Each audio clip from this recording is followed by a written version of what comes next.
we're not gonna wait much longer. Let's hop into game number 1, which is going to be on Cross, and find out what we see. I think we could see a Japanese Persians, Japanese Dravidians, very early Civ picks here. And here we are. Now, we're going to have to change these colors because these colors could not be more difficult to see on the map, which might be part of why the players chose these colors. But it's been very rare so far in Hidden Cup for players to not choose red or blue. I had some data out there on players who like to choose different colors. Do with that what you will. But we're going to cast with Alexios Komnenos in the blue. And we have Robert Guiscard in the red. It is Malians against the Japanese on Cross. And with me is the James Dash. And it's so lovely to be here with you, T90. Don't you forget it, the one and only. But with that, I mean, two civs I think that can absolutely excel on a map like Cross. But before we dive too deep into the civ matchup itself, while the players make their way through the Dark Age, I am curious your thoughts on the colors, because green, as was pointed out in the very series that we just saw, right, at times is a favorite of Leary's, and I believe, correct me if I'm wrong, you said also Mihai can be known to play green as well? Mihai's actually yellow, so he's with Viper on yellow. Oh, that's my bad. Yeah. No, all good. And Leary is the player who picks green the most. Now, if this is Leary as Alexios Komnenos, the color will be changed going into one of these other games. That's something that Leary is known for too, because I think his highest pick is green, but that's only 46%. So he's switching it all the time. I do have a vague memory. It was Hidden Cup 4, first round. It was Leloy against John the Fearless, which ended up being a 3-2 banger win for John the Fearless. And John the Fearless was blue. Leloy was gray. We switched it to red, and Leloy was Tato. So people thought we already saw Tato. The colors might mean nothing, but according to the colors, maybe we've got a Tato Leary banger on our hands. Yeah, I was going to say, so yeah, the side of, Robert, Bobby G, my boy. I mean, gray, right? I think I would have to, just from my own experience, feels like gray color 7 is maybe the least used color in all of Age of Empires 2. Yeah, I think so. The gray color is known to be picked, and then that player will always turn on team colors. I think both players will. Team colors, you could just change it to red and blue on your screen, but obviously for us, we still see it. But I like it. It's fun to talk about that. I was really hoping for every series to have color mind games. So to close out the round of 16 with some color mind games, it makes me feel happy. But both these civilizations very similar in their openings here, Dash. Like the Japanese have the cheap lumber camps, mills, and mining camps. That is wood savings, which helps with the fishing aspect. But then Malians, all their buildings, you save wood. So at a certain point, the Malians are actually preferable, as you're obviously spending wood for a lot of buildings throughout the game. So I would say that like Japanese have the better start, Malians maybe a bit better overall, and we'll see how things play out. Yeah, which is interesting considering that stat that we just had pop up on the left-hand side of the screen, and that the 6 matchups that we've seen on this map between Malians and Japanese have come out on top 5 out of 6 times. And already we see Robert going for those quick early walls, at least on the southern side, to begin the defensive position around his pond, dropping a few more walls even out in front of the TC. So really trying to lock down at least that one singular pond to make sure that the fish boom is relatively untouched. So in the previous series, we saw a player with melee go for the early walls and then try and go for quite a few fishing ships and later fish traps. I would say the second best civilization for that same strategy would be Japanese. And so the early walls, I mean, it is the first series. You don't know who you're up against. It's maybe the biggest moment of your career. There is all that. But it is a possible indicator to me that we might see Bob, because Robert's not too bad. I'm doing my best here, people. Bobby G, as you said, we might see him. I'm be a partial more to Bobby defensive G. player. Bobby G. All right. I like Bobby G, before man. the series, we had a discussion on this when the viewers weren't listening to us on what we were going to do, and I was like, let's show them we know how to say it for a while, and then get into whatever's easiest. I wasn't expecting 8 minutes into the first game for us to move away from his actual pronunciation, but we're doing our best here, folks. Yeah, you know, so hey, sometimes we just gotta go with what rolls off the tongue, you know? That's gonna, I think, make for the best show in the end. Here we have Barracks going down here for Alexios as he's 30 seconds away from the feudal age. Robert just about 30 seconds behind himself and already sending villagers out to the southern pond here. So looking for a second dock position. Yeah, so I find the starting dock position for Alexios so fascinating because he was kind of stuck between two options. It was like a 50-50 choice for him. Whereas now, like Robert, obviously it's more obvious. He started in the one corner, now he's moving to the next. But it could actually make it more difficult. If you're in Robert's position and you find your opponent's TC in the middle, you might not be able to assume where he's fishing. So I'm guessing Robert is not scouted much at all here based on what I've seen of the movement. Yeah, he has no clue where the dock actually is for the opponent, which might mean that he might guess incorrectly if he wishes to attack on water. Yeah, and he's just now getting a look at those military buildings, right? Being placed out in front, archery range already starting to produce archers. And so going to rush down a barracks of his own back at home, as well as some walls on the northern side to make sure that that pond remains protected while he continues to extend, looking for at least, you know, double pond domination, maybe an eventual triple pond domination, TPD, as we know from our time at NAC 5, can be crucial on this map. Yeah, I agree. Or you could go for the, it sounds a little too much like something else, but the SPD, where you just try and go for two docks on one pond and go for a big fish boom, which I could possibly see Robert considering because he wants to wall a lot here. But I mean, he has not had much resistance to any attacks here. And Villager down Alexios with a much better start. Yeah, T90, that's pretty brutal, right? To invest that much into walling around your base, but still leave, you know, one gaping hole in the front, and then to already take damage in the case of a villager loss nice and early, and even struggling to get the military out to deal with these archers. One of those skirmishers already at extremely low health, bringing the scout back now, finding a good pick here, so maybe a bit of a recovery. Yeah, I like how Alexios is playing this. He's getting so much value from his starting scout, whittling down those skirms. It's unlikely he'll kill much more with this, but he still is weakening a lot of the range units. Also, a tiny little detail here, which is definitely a preference thing. Robert has added a galley in that pond. Now, Robo's going to hate me for this, but Robo, we've got a long series here. I would love to see, again, if you can't do it, it's fine. Robo did say to me yesterday, he said it would take me 3 days to find the stat you asked for. But I want to know who in the qualifier added a galley. If you can find that, because a lot of players will build an outpost there and just get the vision on it. The galley thing is definitely more of a preference decision. Yeah, it's an interesting development, or rather just the evolution of how players approach protecting kind of those ancillary, those secondary ponds, right? Do you build fishing ship first and use the fishing ship to patrol the shoreline? That seems to be the old way. It evolved into either a fire galley or a galley, and then, as you said, the outpost. I think the benefit, obviously, of the galley is that as soon as you spot the villager coming forward like this, you can immediately deny the dock. With just the outpost, you have to start the production of that galley, and you might be too little too late, especially if your opponent brings two villagers forward like Alexios has in this case. So forcing the villagers to get this dock down might have to run with one of them, and I think it will go up in the end. So great foresight to send two villagers for that dock in the end. Yeah, I wonder if it's like, is that foresight? Did he see it, or did he just happen to send two? Sending two is also very rare, so that's amazing to see. Now, unfortunately, in this scenario, your galley feels useless, but at least Robert noticed it, built a second dock on that pond, and is going to contest it for now. But, I mean, so far, Dash, I am seeing a player in Alexios who is more comfortable with aggression, more comfortable to invest in the attack, and our red player is definitely the more defensive player.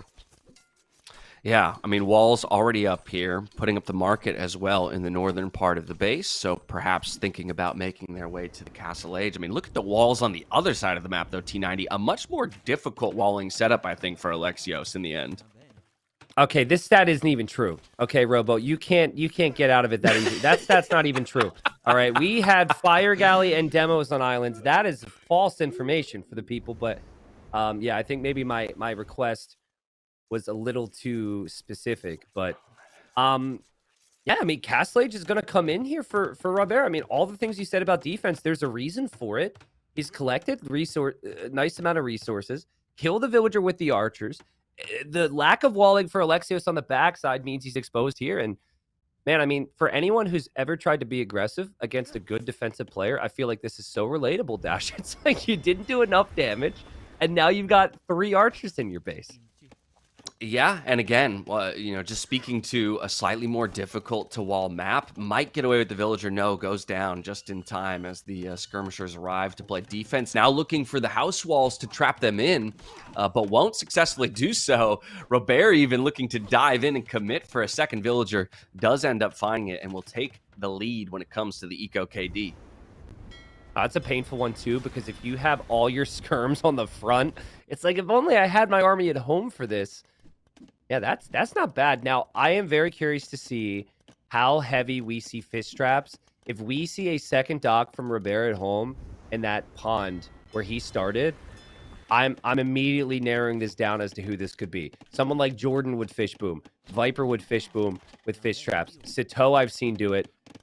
Oh, there's a weak villager there. You know, players that maybe wouldn't, like Ganji would do it. Barrels would do it. I'm not sure many of the other players would go for the fish trap approach. Yeah, and I'm also going to be curious to see how those fish traps are placed, right? Because we had a stark difference between our players in the previous series, right? Between like the ultra efficient fish boom style and the I don't have time for this fish boom style of trap placement. So we'll keep our eyes out for that as 2 TCs immediately dropped upon reaching the castle edge here for Bobby G. So a fully defensive style and approach in this one, just looking to outboom his opponent, who has just now made it to the castle age himself. Yeah, and this is why I brought it up, right? We're just seeing the 3 TCs dropped. This is going to be transitioning into farming eco and villagers out of TCs. It does not seem like we are going to see heavy fish trap play at all. And Alexios still hasn't gotten these walls down. And this happened before, and maybe it was unlucky. Now you haven't walled. And now I think at this point, you got to blame the player a little bit, not the start he would have wanted here, letting 2 cav archers right into his eco.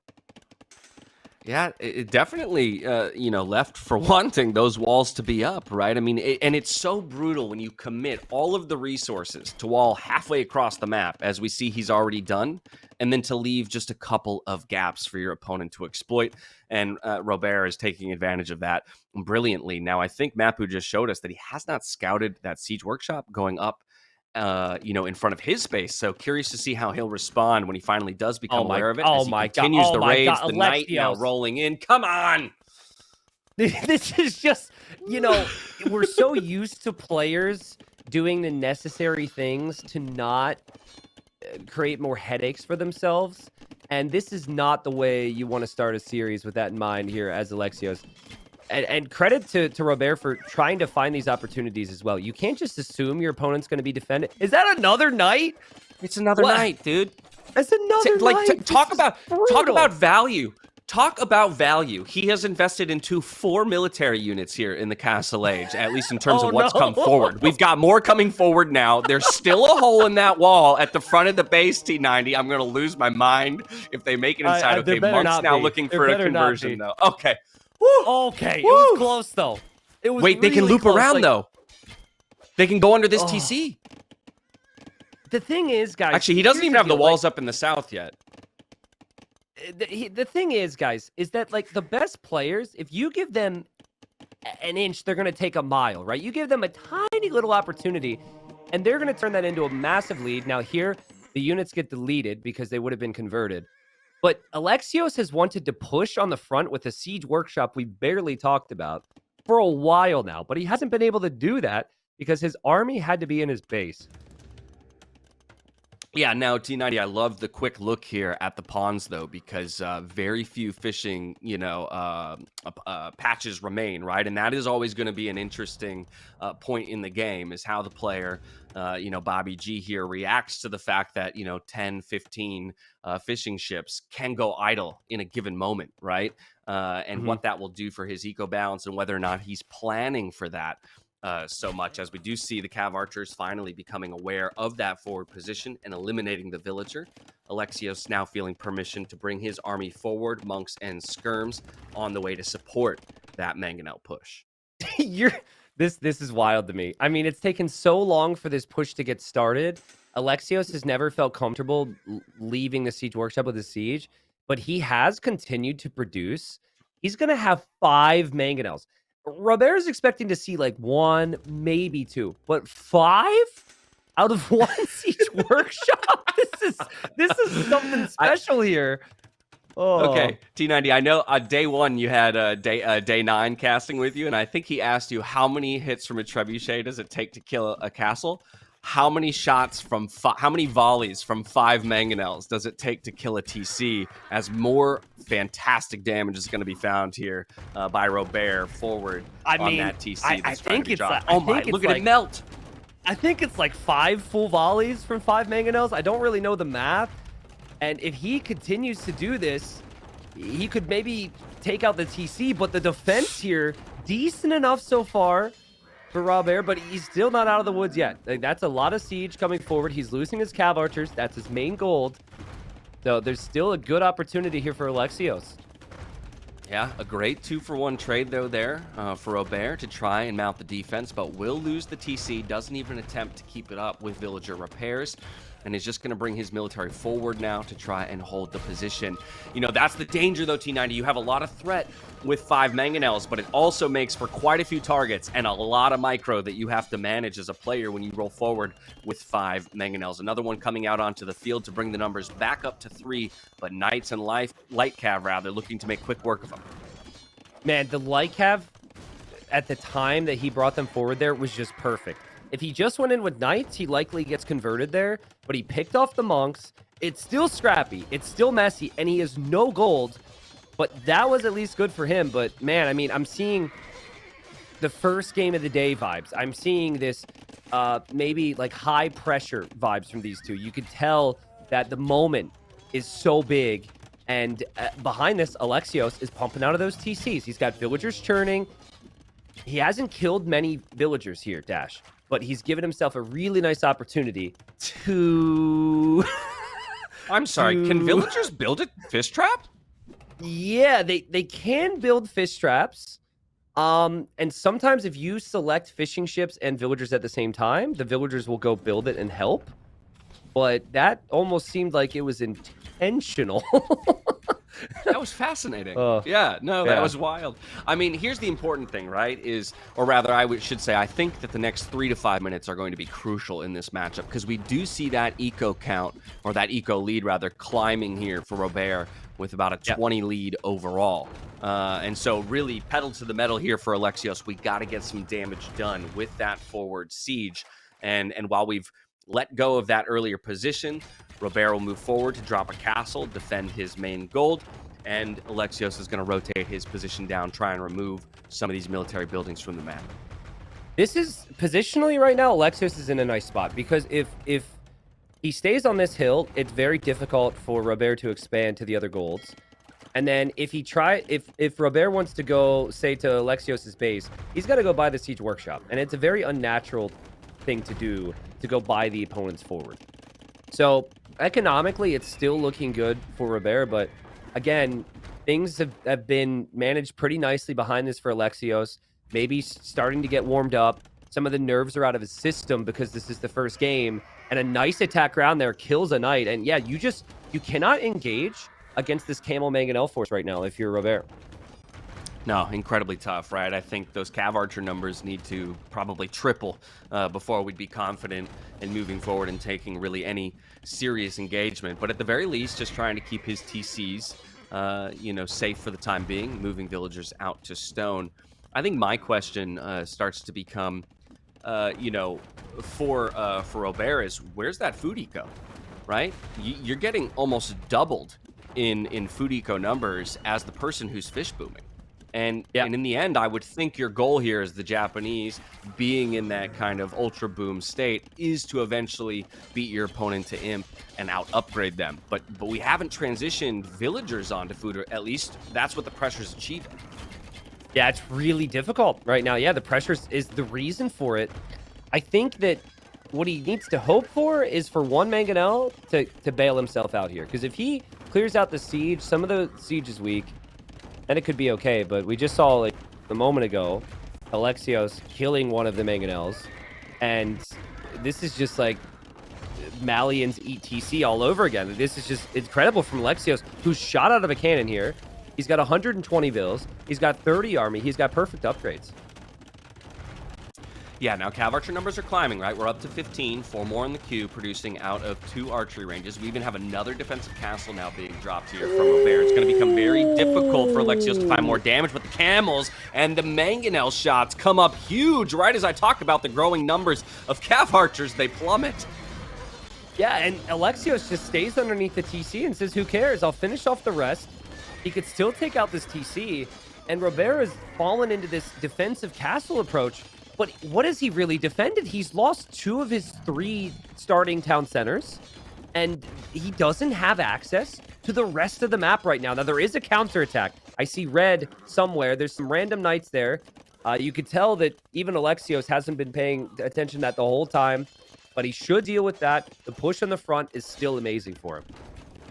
Yeah, good response with the camels and knights to wipe up that raid and allow him to put his focus back on this forward position. You can see Robert as well looking for the answers. He's starting to tack into the infantry, realizing that maybe the Cav Archers, he's not going to have the opportunity to mass them up. I see 7 samurai, by the way, up there in the unit count for Robert.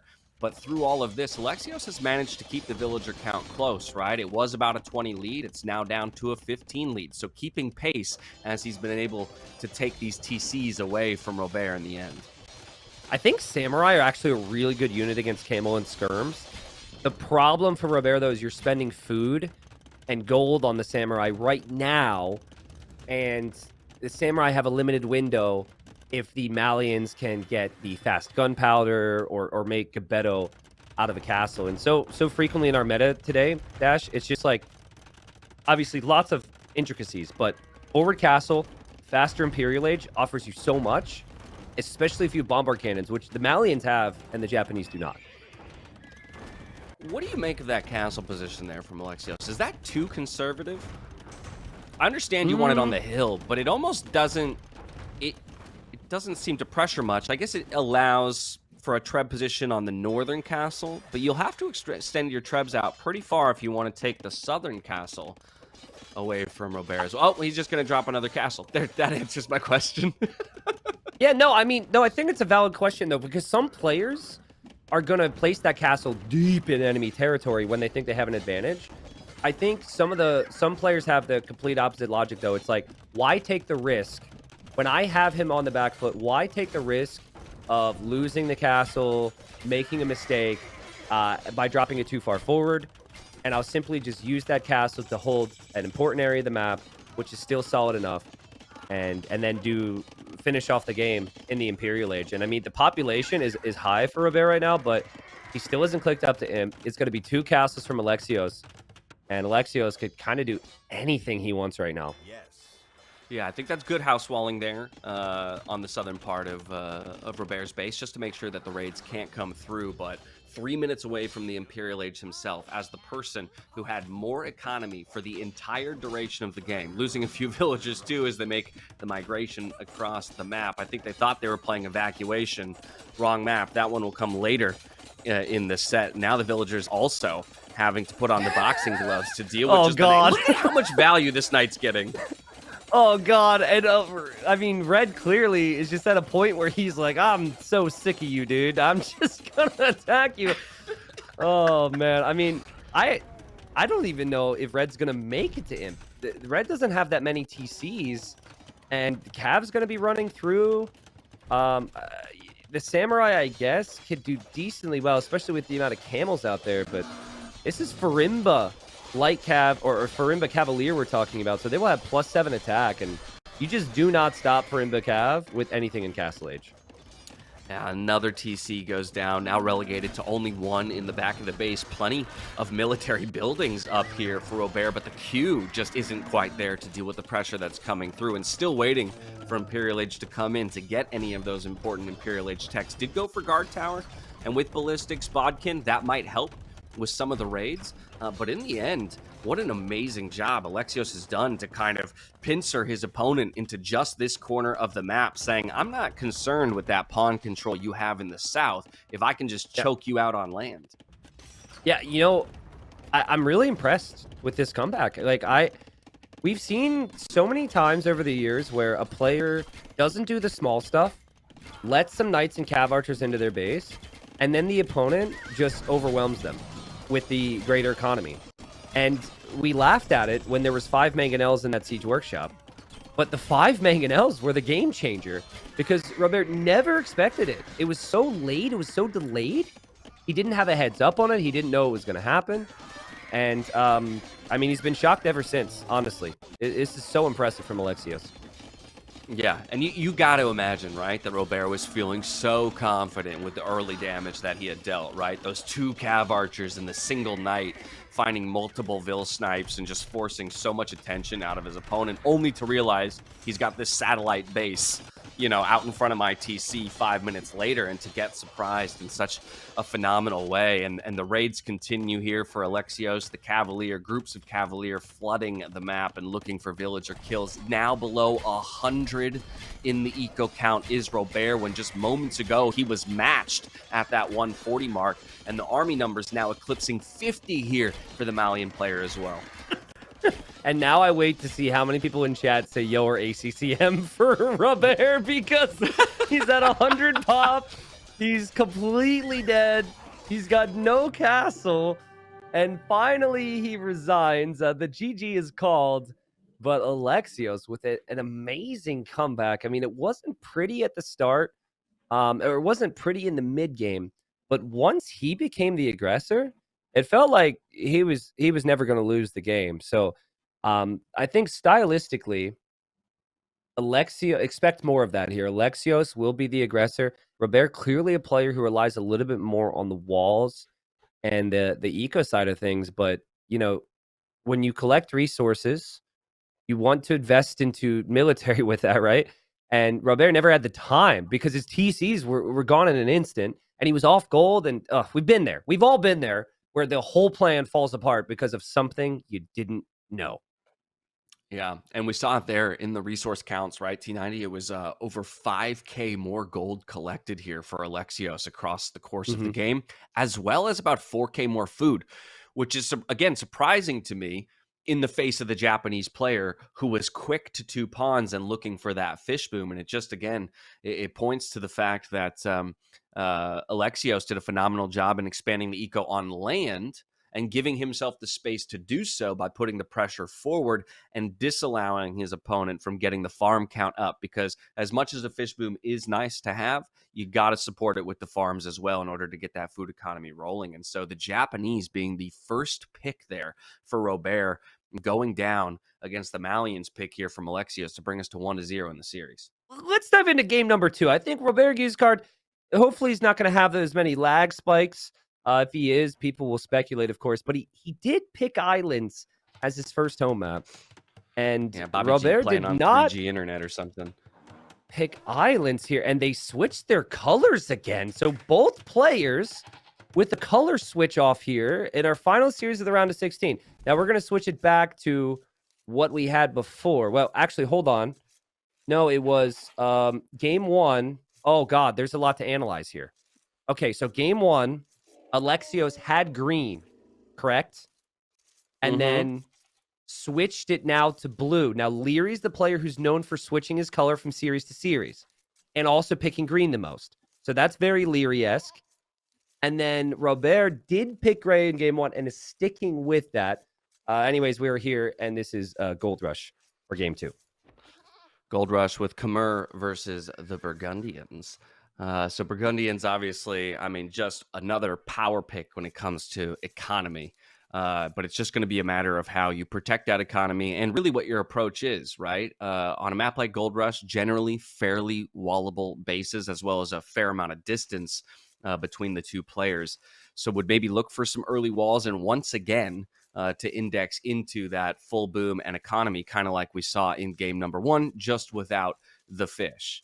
And so I Yep. wonder if, that pressure, though, that Bobby G received in game one is going to make him second guess that kind of a strategy, saying, okay, my opponent clearly is willing to go essentially all in with mangonels in the Castle Age. Maybe I don't want to go with that kind of a greedy, quote unquote, approach anymore. Yeah, I think like if the type of aggression Alexios put on in game one was very MBL chaos like, because MBL is like he's a siege pusher, but he's also like a rush you with villagers and steal your boars type of guy.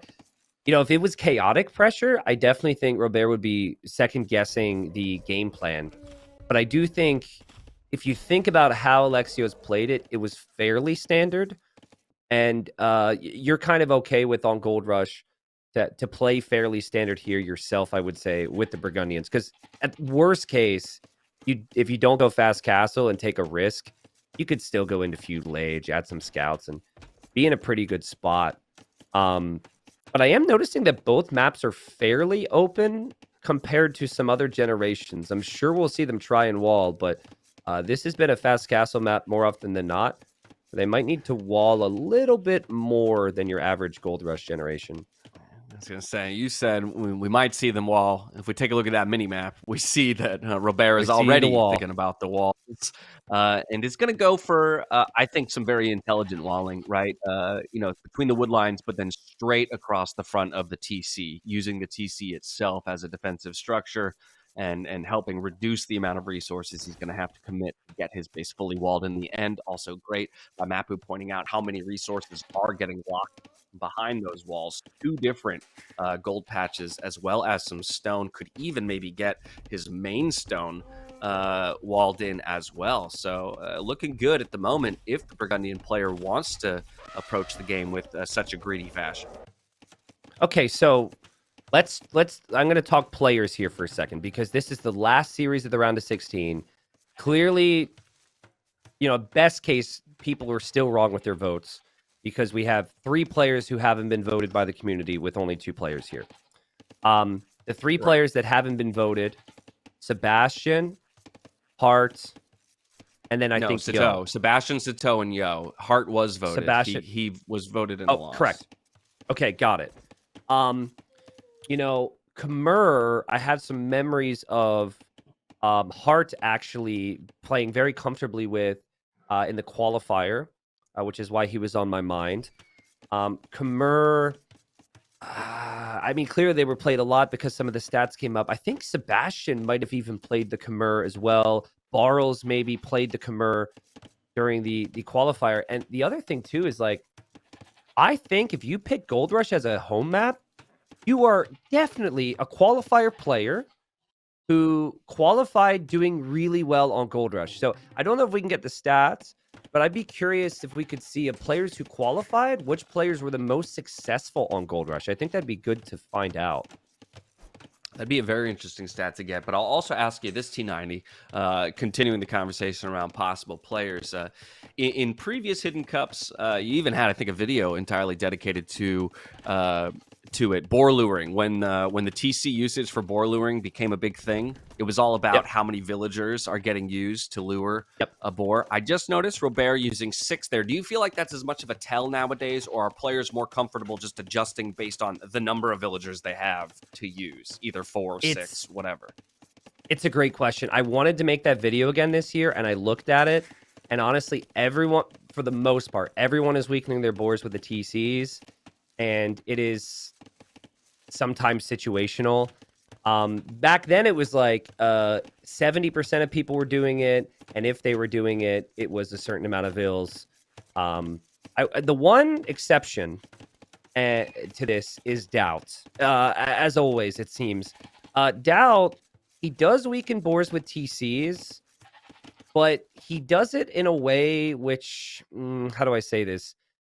lacks confidence. Like, he's still scared he's going to kill it. And so to explain it, basically, it's like typically you garrison, you right click, and it's 2 or 3 volleys depending. And within that period of after you clicked, you are pressing the set rally point hotkey, putting it on top of the Rhino, and then you're ejecting the Vills, and their first action dash is to attack the boar. I saw King Stephen amongst quite a few Doubt Castles the other day.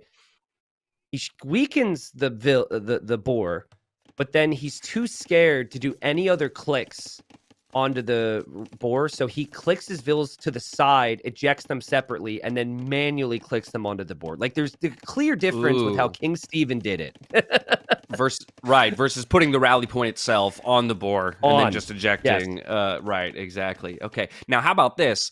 Now, this could just be, hey, sometimes things fall through the cracks during games, but Alexios there a moment ago had 3 or 4 sheeps all being eaten at the same time. There's a few players I can think of who would almost never let that happen, right? Yeah. You know, I mean, obviously the first one that comes to mind is like the Viper.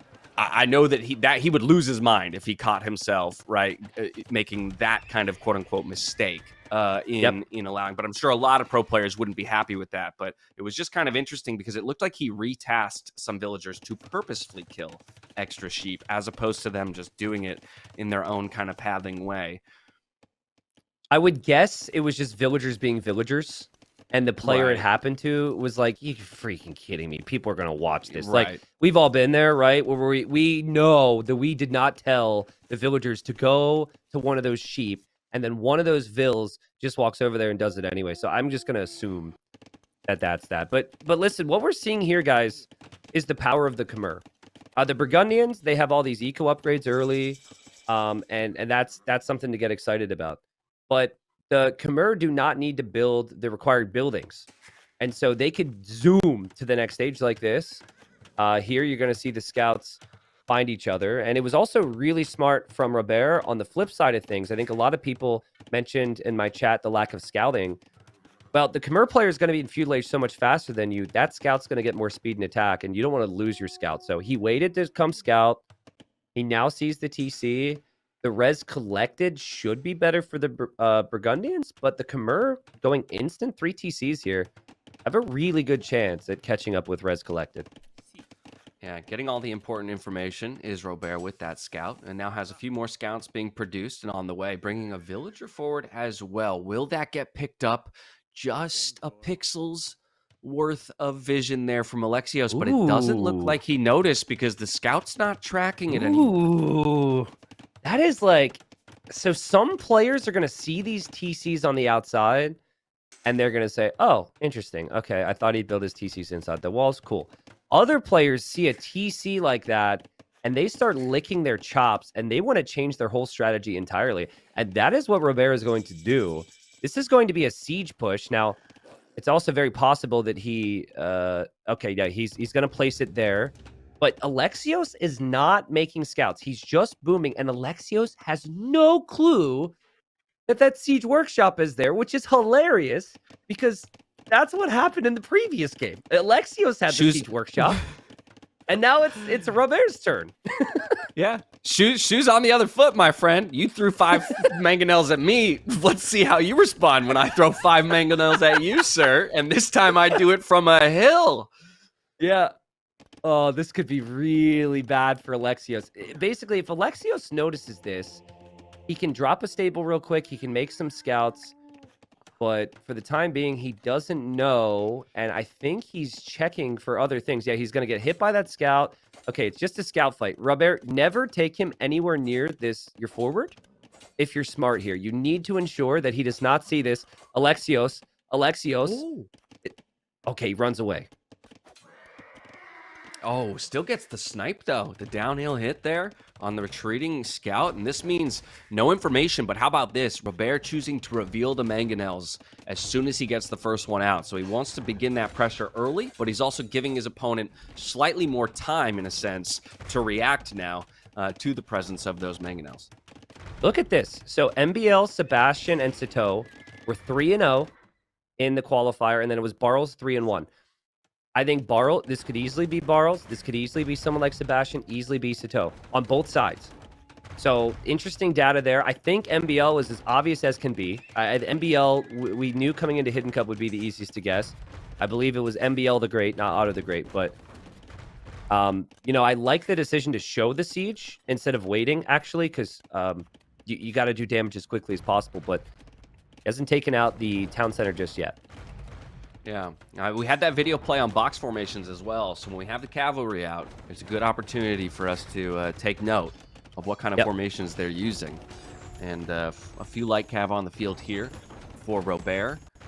No clear indications just yet. Love these outposts as well, though, right? Just get as much information you can about what your opponent is going for in response, but an intelligent, you know, maneuver here by Alexios to drop those stables very far back in the base, giving no information, at least as of yet, in terms of what he's building. 3 stables being created. The light cav are in, though, looking for a raid and looking for info. This is stressful, right? This is very stressful at the moment for Alexios. He needs to deal with the siege push, but the light cav are through, so that's going to be some damage. His light cav are going to be moving in towards the siege, possibly. The TC could go down any moment. He's out of wood. He has no wood to repair the TC, and now Robert knows that it's going to be light cav in defense, so he shouldn't be surprised. But the villagers come out, and the villagers go for the siege, and the light cav come in. And, well, not so good for the villagers, but actually could have been worse here for Alexios. He will clear up the siege. Yeah, well, you talked about his lack of wood, right? I think he felt like it was now or never to get that siege off the field, buy himself a little bit of breathing room. It's a good point. A number of villagers did go down in order to make that happen. Now 9-0 standing when it comes to the Eco KD. Alexios still with a small lead in terms of villagers, though, overall. So if he can keep them working efficiently, he will win out in the end. Great snipe by the light cav as well onto that monk. It looks like the push is stalled out. Yeah, it really is. I mean, and think about the investment of this. It's a lot of spears. That's a lot of siege that went down. You're focused on the push, and Robert doesn't really have the best farming eco. I'm not seeing the 27 on food that Alexios has. So Alexios, we know, is an aggressive player. And he now can use mobility to really try and pick apart this forward. So yeah, I prefer Alexios' position at the moment. I agree with you 100%. And this game 2 is you know, kind of ringing very similar to game 1, right? Where it was Robert who put some early pressure onto the economy of Alexios. But Alexios still managed to get that food count up, like you're talking about, 25-9 in food count. And so while, yes, you do have the map control, you do have the forward position here from Robert, you seem to be running out of gas, and your opponent is only picking up steam. Yeah, now I'm very curious. Let's say that Alexios had enough stone for castle right now, Dash. Where would you place it? If the stone was 650 right now? I would want to place it right in front of this TC that's on fire, right? Okay. Just to I would want to place it there. I don't know if it'd be possible, but I'd want to control this 3-tile gold, give myself a small position with which to push back this forward, and then maybe eventually drop a second castle up on this hill around the central position. If not that, I start to struggle for where you can drop a really effective castle, and maybe you're just looking at holding on to your farming economy at that point. Yeah, I think what we've seen some of the best players do is they like loop somewhere where they know the army isn't, and still, even though it's not the gold in front of their base or even the gold in the very middle, they still just want a piece of it. So I'd say maybe right where the knights were, a castle there. It's never ideal, but and again, the downside is you don't protect yourself from the push. And the push is a problem, and the light cav are still here, and Robert's on 3 TCs. His eco's looking better than it was before, and now Alexios is certainly going to dive on this siege pike push, apparently, as he comes in with a large mix of units, and I'm not sure if this fight is good for him. Maybe it is. He's going to clear up the siege again. Yeah, I think in the end it is, right? He had the light cav come in first, making sure to get the monks off the field. Then he lets the knights swoop in to find the rest of the kills and pick off the siege. Now, this is now 4 or 5 mangonels over the course of the game that have gone down. And once again, it is still Alexios, the Khmer player, with the better economy, with better farming overall.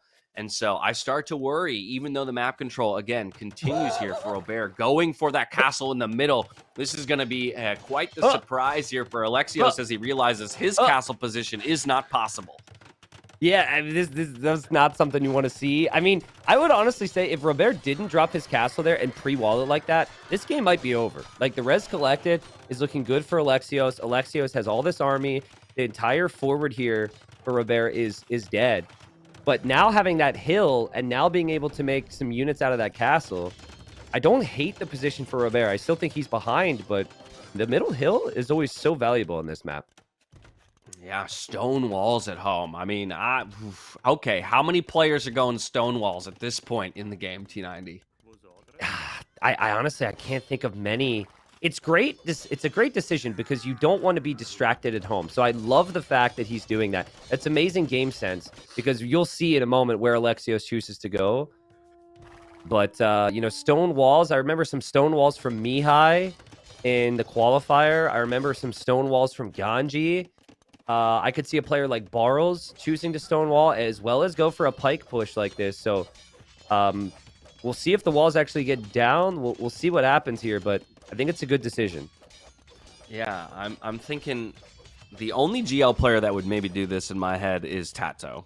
Outside of that, I don't really see any of the other GL players going for that. I don't see Hera going for stone walls. Don't see Leary going for stone walls. So to me, it does seem to indicate, yeah, perhaps it might be one of our newer faces to the Hidden Cup lineup, I'll say, while not necessarily new faces to the top level of the Age of Empires scene. If I had to guess right now, the central control. Yeah. If I had to guess right now, I would say that Barles or Ganji is a really solid guess for Robert, and Alexios is giving me like kind of like maybe Hart or Sebastian vibes. I know that the community voted for a lot of these players already, but it definitely does feel like Alexios is a more standard Arabia style player, and then Robert really likes to be safe. He really likes the closed maps. We see like the monks and the pikes, those types of pushes, which are rather unique to our player pool. But I don't know, man. Familiar position here, T90, with Alexios halfway to the Imperial Age.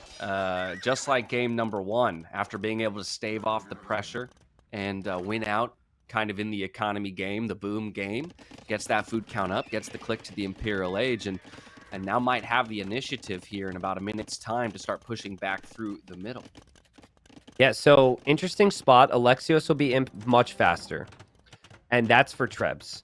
He's continuing to go Cavalier, or Knights into Cavalier.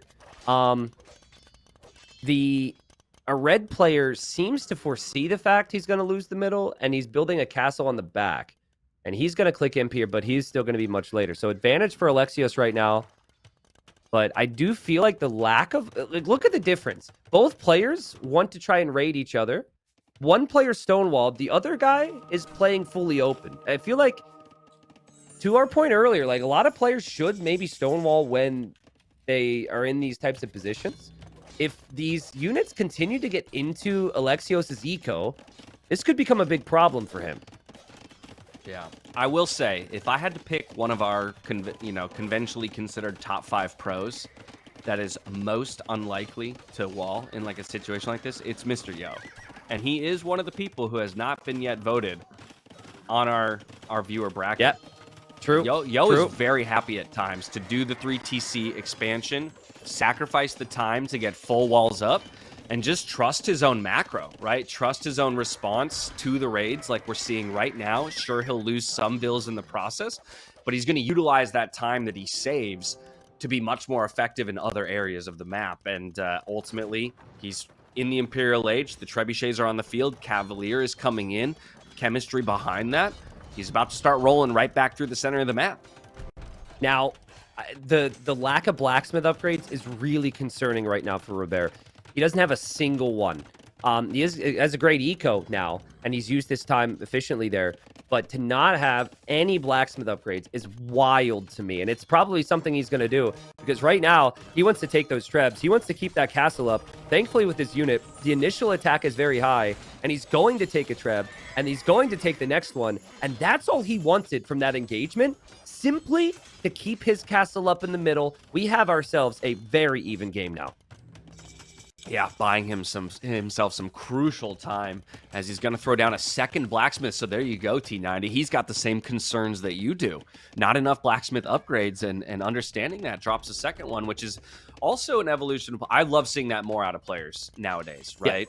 Yeah. Is you're making it to the Imperial Age. Hey, it's 150 wood investment to get 2 upgrades at once, right? It's not, it is something that I think more players should be looking to do when they're getting into that imp and post Imperial part of the game.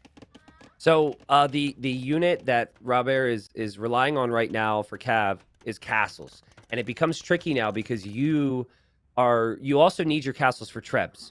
So I prefer Alexios' position, even though his unit in the Cavalier might be slightly worse, and they're actually both missing quite a few upgrades. It's easier to produce Cavalier and trebs simultaneously, and Alexios is already making gunpowder as well. And he's actually going to bring, wow, this is fancy, 2 hand cannons just to sit behind that wood line and distract. That's a really smart move.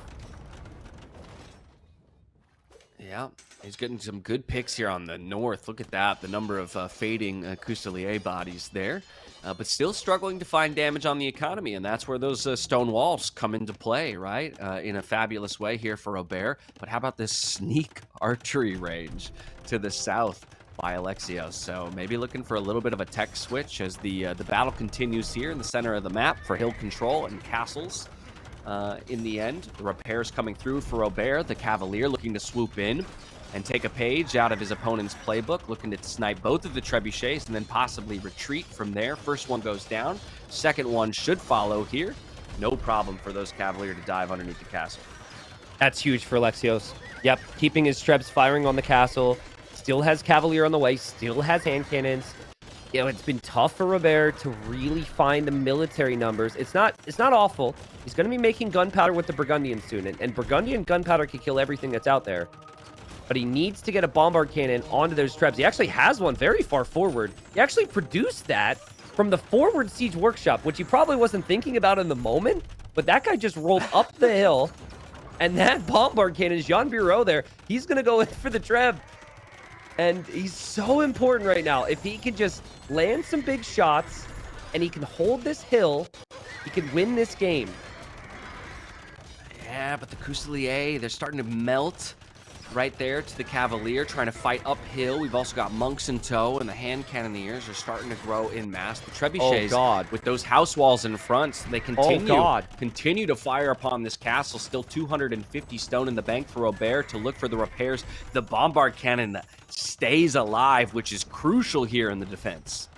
Yeah, there was quite a few villagers building that castle for Alexios that just went down in the north. It was almost a Dow castle. Khmer do not get bombard cannon themselves, so this is not an option for Alexios. And Robert has held on with some grit here, and he will hold with his castles, which means he can produce more of his unique unit. He could possibly produce some more trebs, and he might actually be in the better position all of a sudden. Yeah, fantastic hold. Making this one, you know, a very, very tight game between the two players. But how about this? Again, following in the footsteps of game number 1, looking to choke his opponent out once again. Surround him on all sides. You walled yourself in. I'm going to take advantage of those walls. Well, this is just classic, right? We see it all the time where a player realizes, I can't give him the fight that he wants, because if I do, I'm going to struggle. So I have to take it to some vulnerability I can find. That's a nice raid from Robert, but this castle, T90, there's no military support. It might not go up. Okay, well, he had the presence of mind to cancel it. So for those that want to say Doubt Castle, I would say maybe not. But the villagers are going to die, and this is extremely good find for Robert. Those villagers are still going to be picked off, and he still has middle control. This game just got completely flipped on its head. Look at it, just like that. 15 villagers are going to go down. Huge eco lead here for Robert. We're tied in the military counts, but like you said, better central control here for our Burgundian players. So if the game just extends, eventually resources are not going to be as good here for Alexios. More gold control overall for our player in the red, and it's looking good all of a sudden. He should be fighting with confidence. I think the thing to remember too is if you're the player who has the castles on the golds, you can lose gold units, right? So it's not that big a deal. I think for Alexios right now, he's actually the one, even though he has gold, it's very likely he'll be off of it soon. So every engagement for him needs to be better. And just now that it's Elite Coustilier, they're going in, they're taking a treb. He's still likely to lose the next one. It just feels like he's out of options. Dash, he tried the castles. The castles didn't work. And now he has to fight this head on. Another great pick there, and also the bombard cannon numbers are continuing to rise here. They don't do great damage to castles, especially shooting uphill, but he'll make slow work of it over time if Alexios can't find an answer. And I think right now he's kind of stuck on Cavalier, and he even decides to call the GG, realizing that he doesn't have a way to tech himself out of this situation and simply can't catch up. What a great comeback here from Robert. I thought as soon as Alexios got this castle position and was first to Imperial Age, we were going to have a repeat of game number 1. I agree. I think back to the early trebs and Robert realizing if he sniped them, he could be okay. The stone walls. How many times did Alexios try and get in and only to be walled out? Whereas on the flip side, Robert, who needed a comeback, he was able to find value with some raids. Very impressive job from Robert. And honestly, that game, a lot fell apart for him. A lot of things in that game he'll look back on and say, that shouldn't have happened. That shouldn't have happened. And that shouldn't have happened. To recover from that, very impressive. Because I think sometimes it's easy to kind of realize in the moment that things are not going according to plan and have that affect you.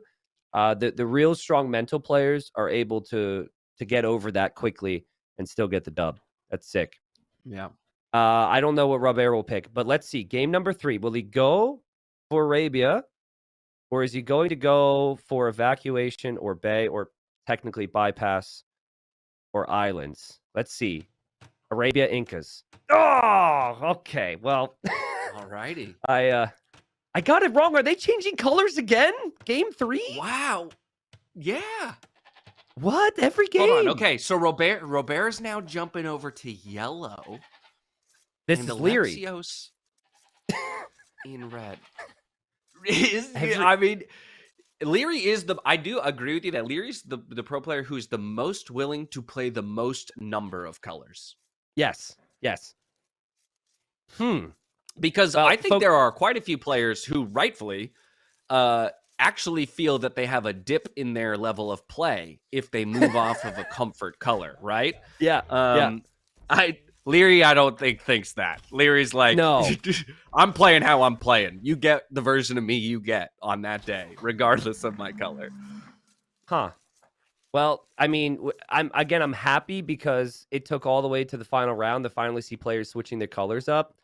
I looked for all this data and made videos on it, and then people were just staying red and blue. So we're going to keep them as these colors, but do keep in mind they seem to be changing them.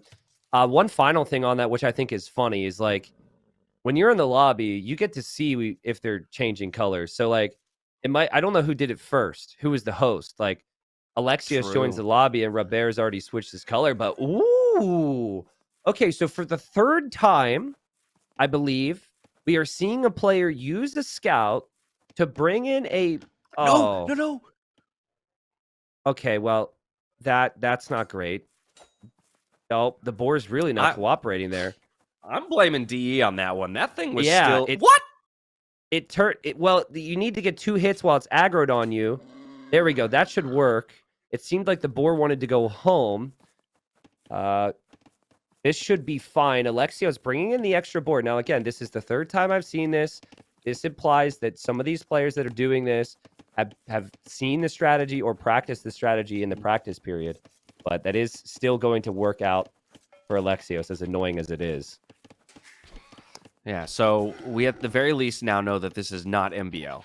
Because the boar would have never turned around if it was MBL luring that one with the scout. But maybe the same thing about to happen on the other side of the map? It would make sense if it's practice partners. In theory, it depends how many people you practice with, but like we've seen an odd number of people do it so far. So he's looking, not seeing it there. You should follow the path. There's a little path. It's kind of hard to see in the grass, but if you look at the mini map, The yellow I'm brick guessing road. Robert is just scouting. Yeah, the yellow brick road. I like that. Okay, there it is. There it is. All right, we found the boar. Will we go for it? That's the big question here. Looks like maybe the time has passed to do such, and so we'll just continue on for some more scouting information, maybe find another cow or two to send home. Okay, we do see a villager going that way. It is Berbers. You do have faster villagers with the Berbers. You could keep your scout HP and do it with a Vil. Huh. Oh, that'd be interesting. Yeah, because the scout can just block, right? Yeah. So he's got also right now. Robert is going to see the opponent's scout is weak, so he will know that his opponent took the boar as well. Now, can this villager make it home on her own? You cannot wall on this marsh terrain, which some players will do. There was no loom. Oh no. This will require a quick wall or two, or a house de-aggro. Quick wall. Okay. Oh, wow. So not only was it a de-aggro trick, which happens if you build directly. Oh, or if you build directly over it. But these palisades, look at this. We are getting info here, T90. We are getting info. It's both the style in which the player is doing it, also the building choice. Some players are still going for the old house trick, and a lot of players have started to evolve into the palisade trick. So where do you go there? Because also that was some of the cleanest palisade drops I've seen. I know why people are going to say Viper. I'm going to tell you who it's not first. It is not Yo. There is no world in which that is Yo. It is also not Doubt. Okay. Sorry to those two. But that screams Black Forest to me. That just screams like the Gold Rush pick, the closed map, the being a little shaky. That to me, maybe making me think like a Ganji or a Barles. Those are probably my top two. Then the scout goes directly into the TC, which you don't. You kind of know where that is on Black Forest, but man. Right. I like the Barles call out. I mean, I think both Ganji and Barles are good picks, but Barles is that kind of player. He's got a smoothness. He's quick and smooth, right? In some of those micro moments. And that's what that looks like to me. Also, I have these memories in my brain of Jordan being really good with that. So I don't know if Jordan would draft Gold Rush as a home map. But just a thought, right now, Robert, he cannot scout the fact that his opponent is coming with 2 militia. And it is going to be just 2 militia here for Alexios. And Alexios is in feudal. Alexios, of course... Wait, Alexios also lost the scout somewhere, which I was either too distracted and we saw on screen or we missed. I see a body decaying. It was it was underneath the TC as well. So they both lost scouts to the opponent's TC. Okay. You see that blue there? It's right there. Yeah. Wow, it's interesting because it is the position of the TC is somewhat fixed, so you should know it's in the center, but obviously a million things are happening right now. And it's going to be Navy for both, and it's going to be Archers for Alexios in combination with that. We didn't talk about the civs too much because of all the other factors, but the Dravidians with that extra wood should have the edge in what they can spend and what they can do as we see the quick walls here start a feudal age. Yeah, so the 2 militia so far, not finding any damage.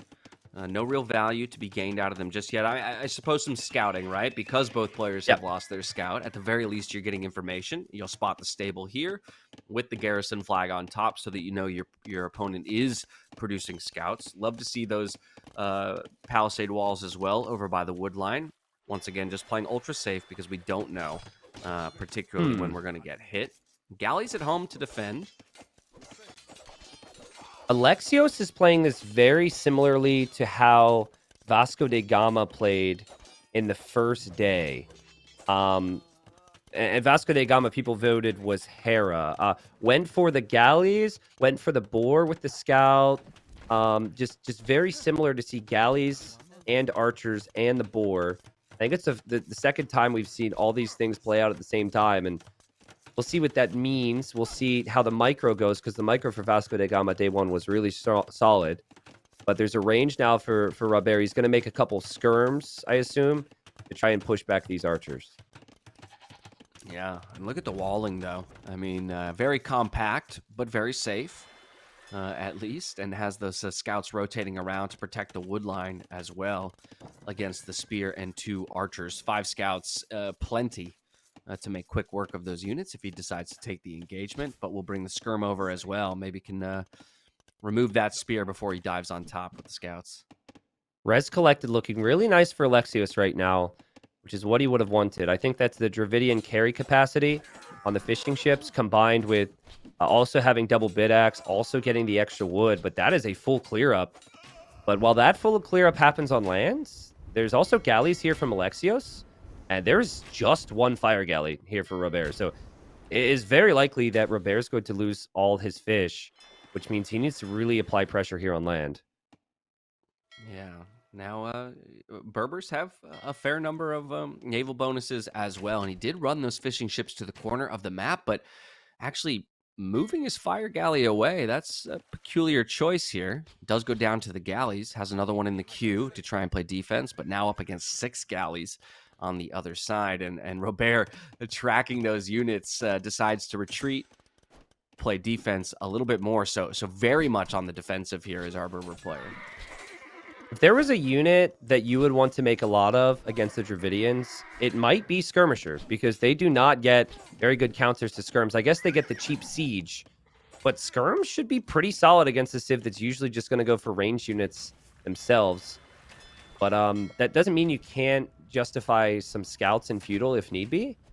So it could be something that Alexios decides to do. But so far, Res Collected continues to be better for Alexios, who seems to have like the transitions down, the timings down. He also has so much food underneath his TC still from the extra cows and goats that he collected earlier.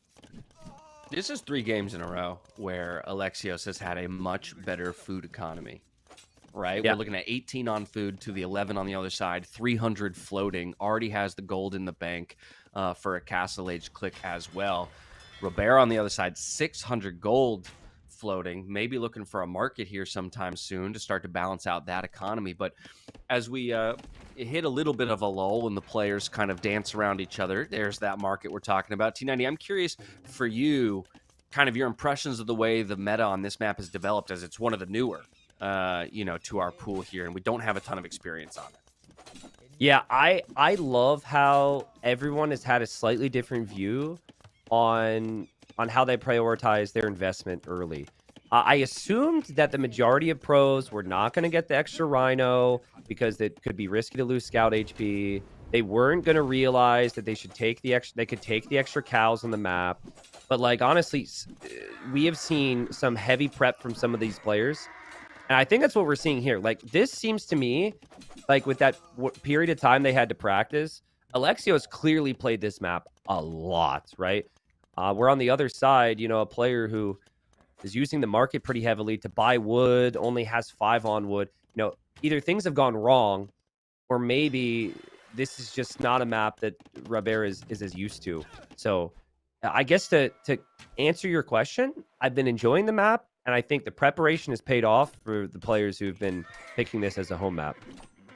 Yeah. Are we about to see a all-in feudal here from Robert? He invests into forging. He invests into fletching. He's been using the market, but not to push himself to the Castle Age. Yeah, I mean, he might feel he has to. He doesn't have fish. His opponent does. He's killing some vills here. I mean, it's slow, but it's somewhat steady here. I mean, Alexios also can't make knights in the next stage. So against any other civ, you might be concerned if you're going skirm scout and then knights could come out, but it's not a possibility. I'm noticing Alexios is like wildly confident with all this mess here. He's like not leaving the gold or towering at all, which is also pretty wild. Yeah, no, he's sitting there saying, I've got 55 military units. 40 of them are villagers, but they're also military, at least in his eyes. Oh, man. Villagers going down. I mean, in the end, that's good for Robert, but Alexios still has greater eco, still holding to this position, and will be in the next stage in 5 seconds. I mean, this is going to be a massive difference in Castle Age times. Holy. Yeah, no, I mean, astronomical. I mean, I wouldn't be surprised if as soon as you see this Castle Age come in here from Alexios on the side of Robert, maybe you drop a extra stable or something like Yeah. that. And again, just go for the all-in. Now, we do have the stable response here from our Dravidian player. He's going to have to make an elephant. He can't go for a knight. It wouldn't make sense to go for scouts. I think we actually might see an elephant from Alexios if he can afford it. And these scouts are still killing stuff. That he's got an elephant in queue. He needs an elephant to push this back. This is wild. Yeah.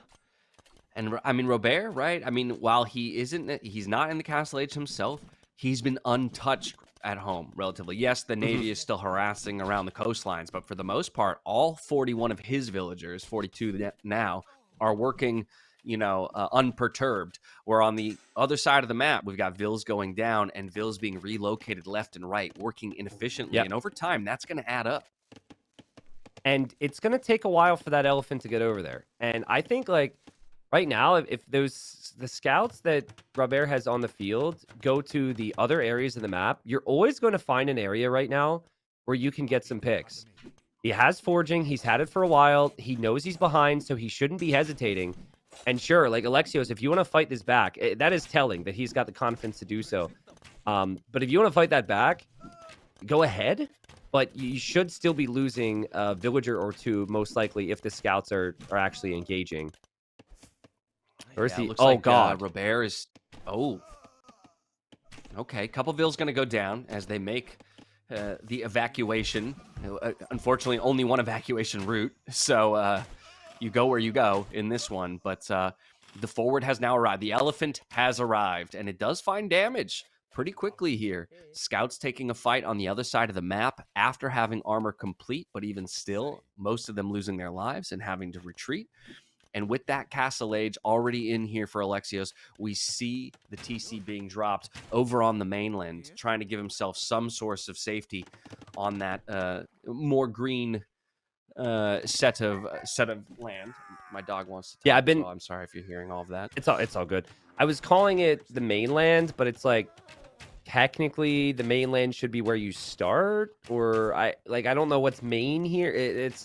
It's tricky to know what to call it, but over time, Alexios, even though it was really messy, he did get the damage he wanted with the elephant. He did get the damage he wanted with the crossbows. Now we just have this awkward period where he's going to have to defend from Berber Knights. And I'm still I'm holding out hope here for Robert. The score says it's bad. The position says it's bad. But cheap Knights, and again, more quick walls there. Cheap Knights could possibly snowball against Alexios if Alexios isn't careful. Yeah, cheap knights that also already have 2 upgrades, right? 1 armor, 1 attack here, and we see just 2 of them starting to push back those crossbows and try to keep the numbers low.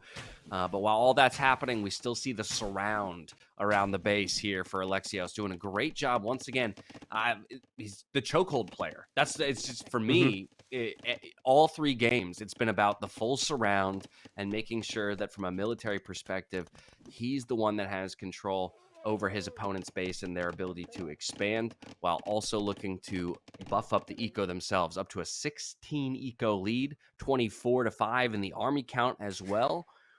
So through all of that feudal age pressure, Alexios has just done a phenomenal job playing defensively and making it up to that, to the next stage and getting small tech advantages.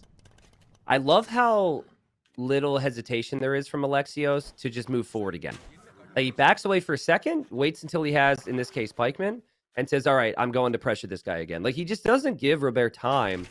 And ideally, like, Robert's able to get a counterattack in or something along those lines, but he just can't do it if he can't take gold. Like, that is his only gold remaining here. One of those golds very far forward, actually. I think that's actually more of a neutral. So he's going to take the fight. The crossbow micro looks pretty good. There's pikemen in the mix as well. Does seem as though the knight should clear the crossbows, but with no final armor upgrade, there's still knights going down. Alexios 61 eco against 41, and even without crossbows dash, it feels like just pikeman defense is going to be fine here. Yeah, I mean that's the real issue, right? Sure, you pushed that army back from the front of your base, but now you don't really have any option to go forward because your opponent's already building in, or rather in the into the counter unit to what you're building. We saw him run forward with about 15 vills to oversaturate that gold, then thought better of it, decides he needs wood and is going to look for gold over there on the Greenland. I am very, very, very certain I know who Robert is right now. And really, I'm gonna I'm like 98%, 97.1% right now. I'm not sure on Alexios, but as we see some quick walling here from Alexios, maybe people will have some guesses. What a trap there, just to push those units away. But yes, I'm very close to Robert. I'm gonna keep my mouth shut on it. I know it's like kind of unfair for me to bring it up and then be like not say who it is. Yeah, but, what a tease. We're gonna wait and see. I don't want to sway the votes too much on who this Robert Guiscard is, but the draft, the boar palisades, some of the preferences here, definitely making me lean towards somebody right now. Look at the res collected overall, T90. 5K advantage here for Alexios. Yep. Only 31 minutes into a game. I mean, that is an incredible amount of resources brought in over that amount of time. Yeah, and this map is so difficult to play, and ever since the start, he's just had a good flow to it. He hasn't had too little on water. He's had the perfect amount. He hasn't had too much on water. He hasn't stuck with primarily crossbowmen because the pikeman edition was needed. Now, this is why he's still playing on. He's hoping that these types of opportunities are going to do something for him. But, with 74 eco against 49, it feels like it's just not going to be possible here. And the score is 2-1 for Alexios against Robert. And again, to repeat myself, however much practice Alexios did, paid off on this, man. He brought in the boar. He brought in like 4 or 5 extra cows. His build was sick. To kill on water, to kill on land. It was just a complete game. Yeah, I don't know what it is, but as the series is rolling on, I'm getting more and more a feeling that Alexios is one of our bigger names. Okay. So how big? Like, can we go to the favorites graphic production? Are we talking the top 4 big, the Viper, Hera, Tato, Yo, or like the next category, which would be the contenders, I believe, right after them, Leary, Doubt, Jordan, production, help me out. I forget what we have here, but somewhere along those lines. I mean, if I'm going to call it a specific name, there's still something about Yo that it's really making me think Yo, which would indicate, it could be one of the top 4. But I would say in my head, a top 8 player. So one of those first 2 slides here for the boot. There's something about the level of confidence with which Alexios is playing. And again, the willingness, I know that map is an open map and it's really hard to wall regardless, but there's just like this absolute willingness to play incredibly open and trust their own ability in their, unit micro, but also just their general macro. And control of their base or understanding of where they need to put their attention is something about it speaks to me as a top level player. I would assume that Robert is going to go for Islands or Bypass next. We'll hop into it now, game 4. But oh man, people, I can't wait for it. Okay, I can't wait for it. I got things to say. All right, about this player, but I'm gonna wait until like the key moment. I believe that Robert is going to give us a moment. He's going to blow our minds, and ooh, interesting sip picks here. And also color interesting picks. Color picks. Yeah. As they have changed their color. Robert has changed his color again. I guess Alexios also changed his color because we had to change him manually back to blue. Well, I tell you this, Robert is clearly having the most fun of any pro in this tournament with the willingness to hop between colors because, I mean, again, we have thrown the Leary's name around in terms of a pro player who's very willing to do that. But actually, now that it's happened this much, I'm starting to think it's not Leary, right? Like, I'm like, ooh, now I'm moving away from Leary again because I don't think he'd keep the bit up. That's a commitment to the bit that I don't think Leary has. I think after game 3, he'd be like, okay, now I'm settled on my color or whatever. Yeah, I mean, in the past, when people were picking colors, it never matched their identities, right? So I agree. I think that This is definitely a player who's trying to... He's watching right now. Salutes in chat, please. He's 100% watching. He's been waiting all week. He knew he was going to be the second cast on day 4, and he's looking to see what chat is saying and what people are thinking. And to that player right now who's watching, I know you, bro. I know you. I'm not going to say it yet because I want to sway it. But there's going to be a moment that you might know too. It's going to happen, Dash, okay? And that's super vague. Okay. I'm sorry, everybody. But Britons versus Turks here, we should probably talk about that. But there will be a moment. And do you think that moment, and I'm not going to ask you to reveal what the moment is, but do you think that moment would occur on this map, or do you think we have to wait till Arabia like you were talking about earlier? I think the tendency could be on either map. Okay. Any upcoming map. I think it is a very specific thing that this player does. And we'll leave it at that. So you had mentioned that you could see Alexios being someone like Leary. I think you had leaned towards maybe someone like Hart, correct? Yeah. But again, I could also, aside from that one quick calling moment, I could see it being Mr. Yo as well. Again, a lot of that due to the fact that it's a player who's willing to play open and plays with confidence. Okay, so I think the reason I ask this, first series of the round of 16, we had Turks on bypass, and we had a fast Imperial Age, hand cannon, bombard cannon play, and it was amazing. And everyone... community at least voted that was Hera, and I can understand why they did that. Because to me, it felt like the play was super clean, and I could see that being a Hera-type build. I'm wondering if one of Hera's closest friends, Leary, Hart, one of his closest friends is Alexios, and we are about to see a 30 population, 20-minute fast Imperial Age from Alexios here. And look at this, bringing a villager forward early just to wall here, make sure that the Britain player doesn't have the option to go for some kind of castle drop forward. Ooh, deleted the wall though. Vill's coming forward to fight. Is Loom in? It's on the way here for Robert. It is not in for Alexios, and so the retreat has to come in, looking for the block, and maybe the Vill snipe early. Oh, man. Oh, Alexios. I mean, you didn't think your opponent was going to notice that, but the villager goes down. And now Robert's like, actually, great idea, dude. I'm going to wall you. And no, don't. Okay, I was going to say, don't let him into your base. We have a villager down for Alexios and a forward wall now from Robert.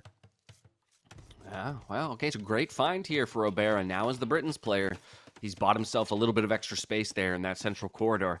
Now, T90, I also know it's a conversation that you had earlier in the tournament on this map as well, as we've seen players opt for two different approaches to luring a deer outside of their walls. There's the I'm just gonna delete a palisade and lure through that, and the I'm gonna use a sheep underneath the gate. Alexios has opted for deleting the walls. We've got Robert opting for the sheep under the gate. Does that give you, is that ring, or does that feed into what you already think in terms of the players that these could be? I think players who don't play a lot of closed maps are more okay with deleting their piece of wall and going for the push like Alexios is doing. And then players who prefer the closed maps are going to go for the method that Robert is doing. Now, where the ostrich are positioned does mean that you pretty much can't push it through the gate if you're Alexios, because that would just be a longer journey. So that's kind of that's the one thing about this. But I'm looking at the Vill count right now. I want to see, is this going to be a fast Imperial Age from Alexios despite the villager loss, which again is the same thing that Vasco da Gama did in the first series. No, he clicks up. Never mind. Sorry. Yeah, I got baited because I actually looked up at the queue and I saw 2 Vills in queue. So I was like, oh, yeah, he's going for it. But they're in the queue after the feudal age. And so, yeah, it's 24 Vills for each player on the click. But, of course, as we mentioned earlier, one of those Vills already going down here for Alexios. And so still managing to find an equivalent feudal age timing because of his lack of loom, eating up that same amount of TC time in the end.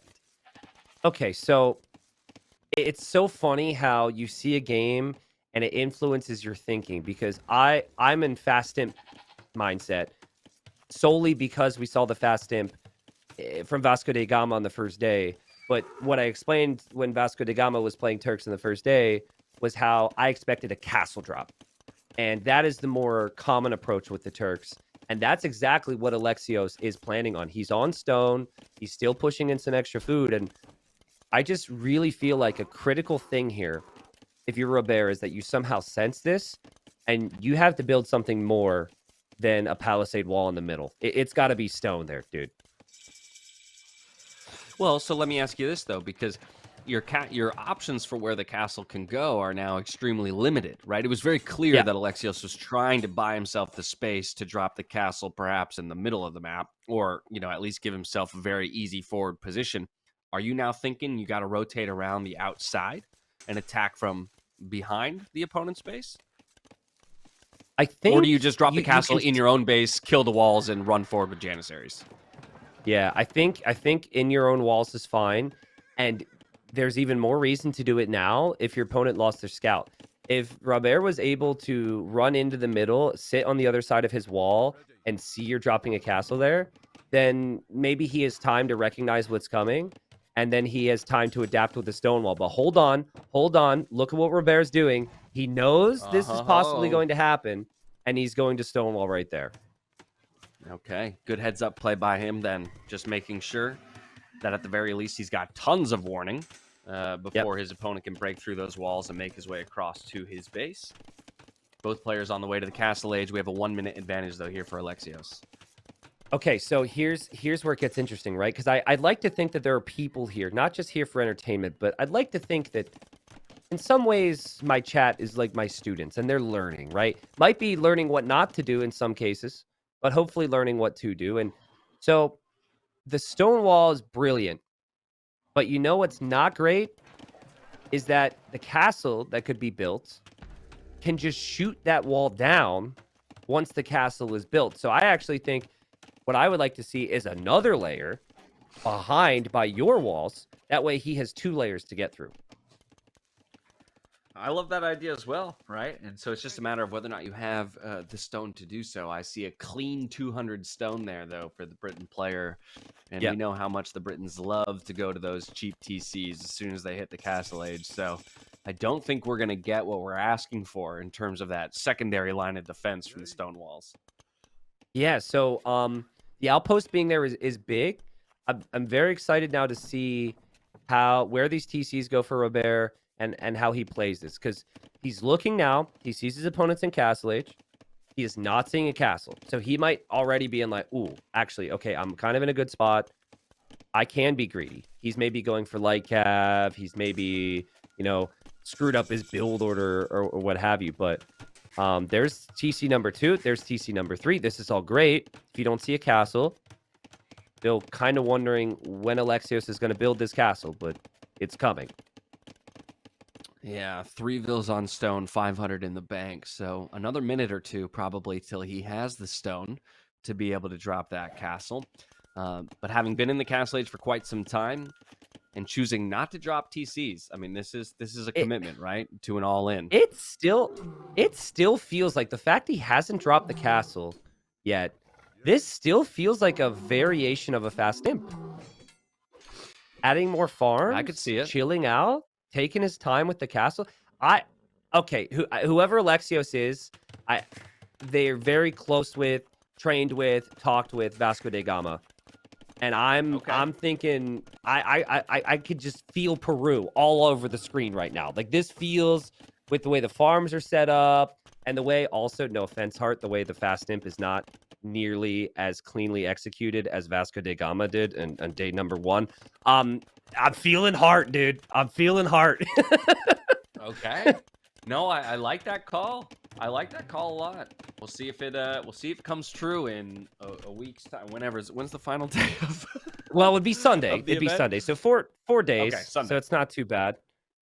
There you go. Well, we'll find out. Okay, what a placement for that castle. He's not even going to attempt to put it up against those walls. So keeping it ultra safe. And not alerting his opponent to what his strategy is here, but very clearly the fast imp, like you called out, as we see 600 food in the bank, 600 gold in the bank as well. by the time that castle comes up, should be sitting on Imperial Age resources. So there's two different ways to do the fast imp, okay? The first way is you go with a lot of Ills in Dark Age, which is what Vasco da Gama did. And then you build your... You never go to stone, and you build your 2 Castle Age buildings, so the Siege Workshop and Monastery makes the most sense. And you get your food, obviously, and you click up. This strategy, I think, is somewhat... I think this is like this player being torn. I don't know what he's doing. He's not building his castle right now. He's misclicked. Finish the castle, please. Hello? No. Doubt? No, okay, finishes the castle. So I think initially he was like, okay, I'm not going to go fast imp because I lost the Vil. And then he was like, no, my training partner told me I have to do this. This wins every time. Blah, blah, blah, blah, blah. And then he switched back into it. But basically, you now use your castle to produce trebs and janissaries. And then your Siege Workshop will be able to produce bombard cannons immediately when you're an imp. Yeah, so he went for 1 early ram, which I actually love a lot, just to help you batter through those walls a little bit quicker if you do choose to push up the gut. And then, like you said, getting the Siege Workshop down allows you to actually keep up Janissary production as soon as you hit Imperial Age while you're going for bombard cannons.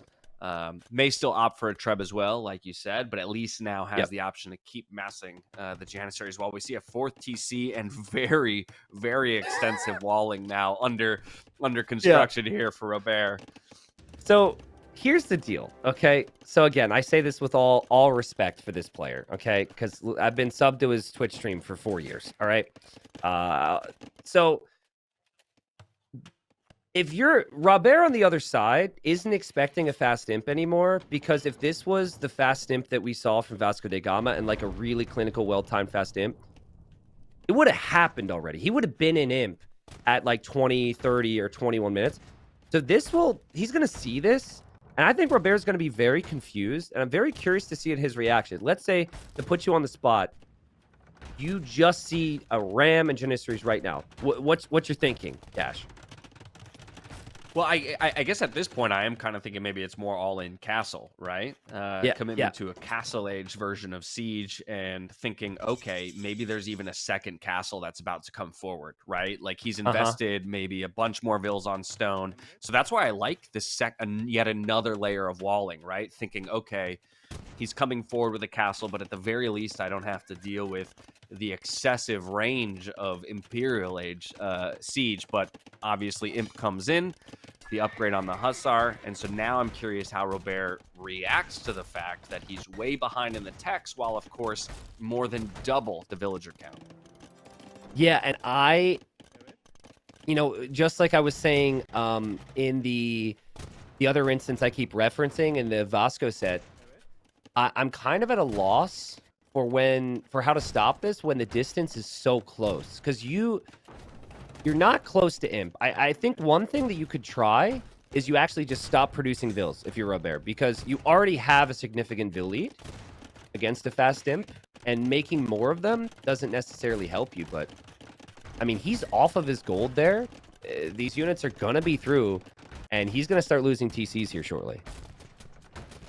Yeah, that's interesting. It's a question I asked Viper back at NAC, right? Was like, in this situation as a pro, when you have this massive economy advantage, but your opponent clearly goes for something all in, I'm like, typically I still see pros queuing up another 10 villagers, and I was kind of curious as to why you don't just say, okay, at this point, if we stop producing Vils, I have a better economy, and fully invest in the military. And I mean, he obviously said, and in much your favorite phrase, it depends, right? How and what your opponent's throwing at you and how you're ultimately going to react at it. But that at times, playing catch up in military is far worse, right? Than just saying, okay, I'm going to expand outward and try and lose as little as possible, while I eventually overwhelm you in the... Look at more stone walling. Look at this map control. But you're losing this. You've just lost 20 farms. He's trying to run. I mean, he's kept his Vils alive. Castle Age skirms can kill janissaries. The problem is you need to then deal with the cannons. right now for Alexios, he hasn't collected near as many resources, but the value and the kills he's getting from his attacks have been amazing. Those Trebs can't be killed. The Janissaries also kill the skirmishers fast enough. The villagers that are running, they need to go work. They're just going to be taking ostrich and berries. And that is what this map was designed for. Like, if you get pushed in the middle, I knew that players wouldn't have the food. So that's why we have the food there. But still, farms are, like, way better than a couple random ostriches at this point. Yeah, skirm defense. Also, T90, I'll point out, I saw a split on those Janissaries away from the skirmisher fire. You played that graphic a little earlier today before our set started, taking a look at players and their tendency to split. There were a few players on that list who either never split or split once or twice in a match. And so already maybe we could eliminate a couple people here for Alexios. I love the push from Alexios, obviously. But I like how Robert, even though it looks bad, is trying some level of patience. And he's using the logic of, look, he even deleted all of his walls. He's just like, okay, I kill this once, I actually have a chance here. Let's just mix in whatever we can. Imp was impossible, but skirms and knights maybe give him an opportunity. I love the unit control here from Alexios. Great unit control with his ranged units. More bombard cannons shooting, firing. And you just keep doing more of the same if you're Alexios. There's no reason to change. Yeah, I mean, I think a lot of people may be looking at this and saying, okay, Alexios is just going to steamroll to victory. Look at the power of the units, the overall value of the army that he has on the field. But it is very important, as we see the knights coming in, that this is the entirety of his push.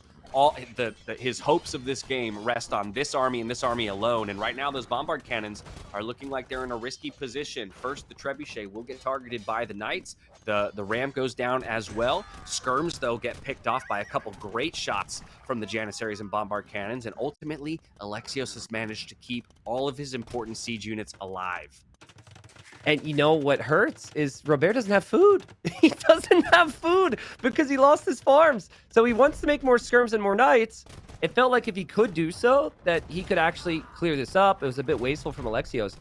But he just doesn't have food. But he's not ready to give up. He's got TCs on the outside on both sides. And, well, never mind. He did give up. And Alexios, with a very solid fast imp through the middle with Turks on bypass. Remember how Hidden Cup works. All of the first round and the second round were played and finished before we ever casted a game, which means that players couldn't see other people's strategies and adopt them themselves or know what other people were doing and use their strats. And I think you have to look strongly at who Vasco da Gama was in round one and who Vasco da Gama would talk to the most out there across the scene, because Alexios might know him well. And we'll see what Game 5 is. And we'll also see if they change their colors again. Because at this point, I'll be disappointed if Robert doesn't give us the colors of the rainbow. Let's see. We did like 4 different colors. And he went back pink. to color sticks. Yeah. Now, on that color, there are 2 players in Hidden Cup who pick pink a higher percentage of the time. It is Barles at 70% and Winchester at like 80 or 90 in tournaments. So something to think about. We're going to change the colors back. We've got Italians for Alexios, Portuguese for Robert, but Dash, these islands are what the heck? How do I describe this? Those aren't central islands. You know how normally those 2 little islands, the archery range islands, are usually in between the 2 islands. And this time around, our archery range islands are peculiarly placed down to the south and kind of just out of the way. And it is something that players won't see until they scout around a little bit. Maybe move the fishing ships around. Obviously, go with Navy.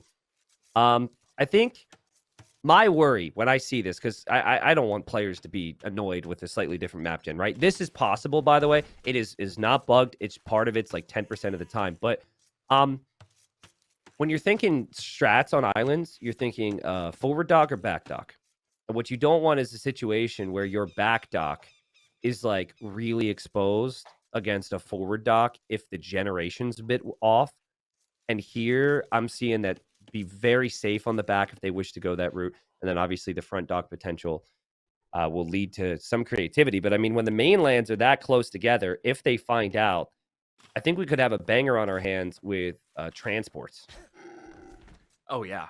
To your point about scouting, right? And I'd be curious to see if either of the players use an early fishing ship, right, to get some kind of Yeah. indication of exactly where their opponent is. Because I think, given this generation, a landing could be very, very deadly for whichever player has the initiative in choosing to do so. But speaking as well to the forward and back part of the base, you see Robert here kind of going what for I think he conventionally thinks as the front of his island, right? You kind of think that the two longer stretches are the front and back of your island, but in fact it's not so much as compared to your opponent. I think he'll find that out eventually when he fishes, because he's going to make his first fishing ship, and then he might be close to the land. I think that's going to be the same for Alexios. It might take Robert a bit longer because his fish is further from the island, but it's a bit uncommon for them to be next to the enemy island with fishing ships. It'd be more likely it's a neutral island, so maybe, I don't know, it's a bit weird from their perspective. I guess if they see the neutral island, they're expecting that. But when they make Navy, they're going to have to adapt a little bit on both sides here.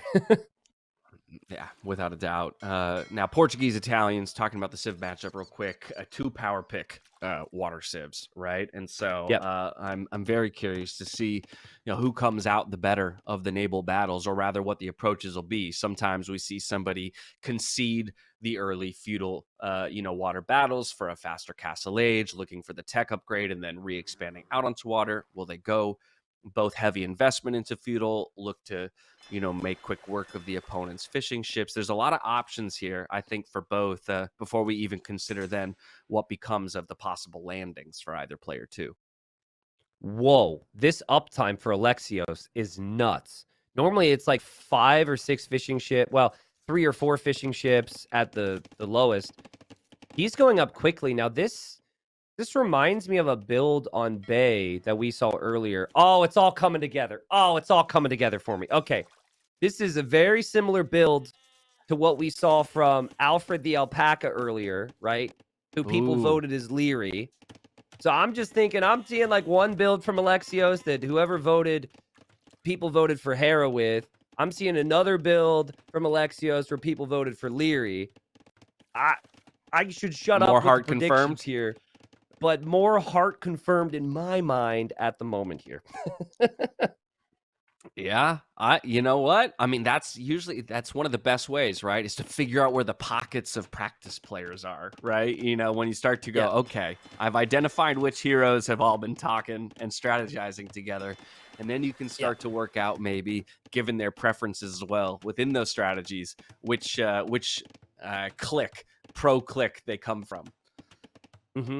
And, as a counter to my very strong opinion, because I once thought, I'm pretty sure I bet my life on the fact that 2 players were the Max and Veleza, and then newsflash, I was wrong, and it was actually Tato and Doubt. I think on a more mild level, it definitely feels like there's definitely some synergy between some of the names I've mentioned. Now, the strategy's certainly been shared. It's the same exact build order that we saw from Alfred, but on a different map. That does not mean it is necessarily a good build order for islands, though. We'll have galleys on the way, and it's going to be galleys from Robert as well. Yeah, so galley battles to commence, but of course the production advantage here for Alexios, just in terms of getting to feudal age first, so therefore already has 2 galleys on the field, and he's going to find the fishing ships immediately. I say yikes because sometimes there's this period where the players have to find each other, but Alexios just shows right up to the fish. That's exactly the start he wanted here. Now, in a galley war, it then does pretty much just come down to micro, and then the transitions behind economically. Alexios even going for a 3rd dock right now. Yeah, 3rd dock on the other side for Robert already, though, probably because he was the second to the feudal age, right? So feels like he's got to catch up in production to keep his remaining fishing ships safe. One already sinking to the bottom of the seas here. Alexios just kind of poking and prodding, looking for more damage, now retreating back to the reinforcements, so things will stall out just a little bit. So we check in with the eco numbers up top, and Alexios has built himself just the teensiest of advantages. Yeah, Robert's really struggling for villager production right now. 45 seconds of TC idle time. So must have really pulled villas off of food. Down basically a vill and a half, 2 villagers because of that. Portuguese, though, have more HP on their ships. And they are a civilization that in a wood game, in a resources running dry game, are incredibly strong. So I think, like, in general, you're thinking here with being in Robert's shoes is you could fall behind, but you'd never want to fully lose water here. This civ, the Portuguese could bail you out of a lot of tough situations. I mean, super flexible civ, right? We've seen them have great success on full land maps, hybrid maps, water maps like this, and then as you just stated, when resources become scarce, one of the few civs that has options in 1v1s late into the game with the Fatoria, if we are lucky enough to get there and see that. We also saw Mapu show us the number of resources on the map. I know we've had one game go close to full exhaustion of wood, but there's a solid 79,000 wood sitting on this map, so we have a ways to go to get to that point. Oh, man, we've got Robert getting housed now, down 3-1, getting population capped. Idle TC's climbing big time. It's 2 minutes now. This is all just because of the stress. You see the reaction? He makes like 6 of them, maybe out of frustration. I think we've all been there. But certainly not as clean as Alexios. And that has been the theme between these two, is the economy combined with the military, and the aggression has been incredible for Alexios here. As he moves in now, he finds nothing from his opponent to really stop him, and kills the fishing ships. No.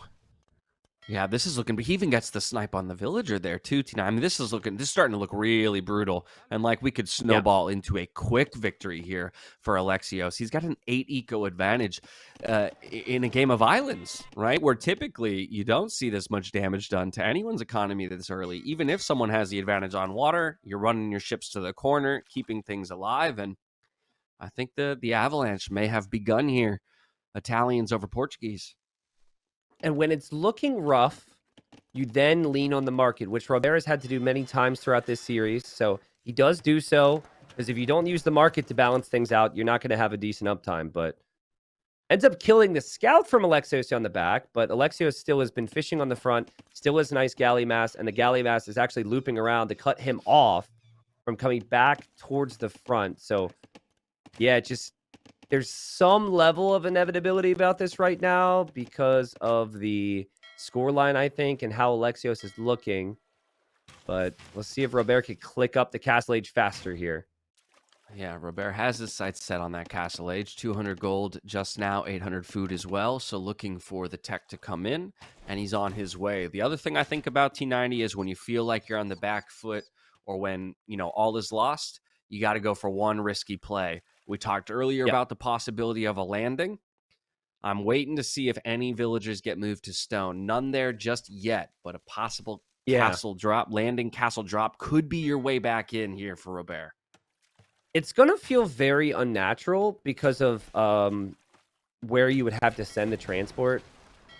But, a transport from the dock looping around the back of your base to go to the north, that could be a pretty decent path for you. Now, maybe not, actually, because Komnenos is chasing him now. But, yeah, man, I mean, this is just bad. A bad situation for Robert. There's no way to really get around it.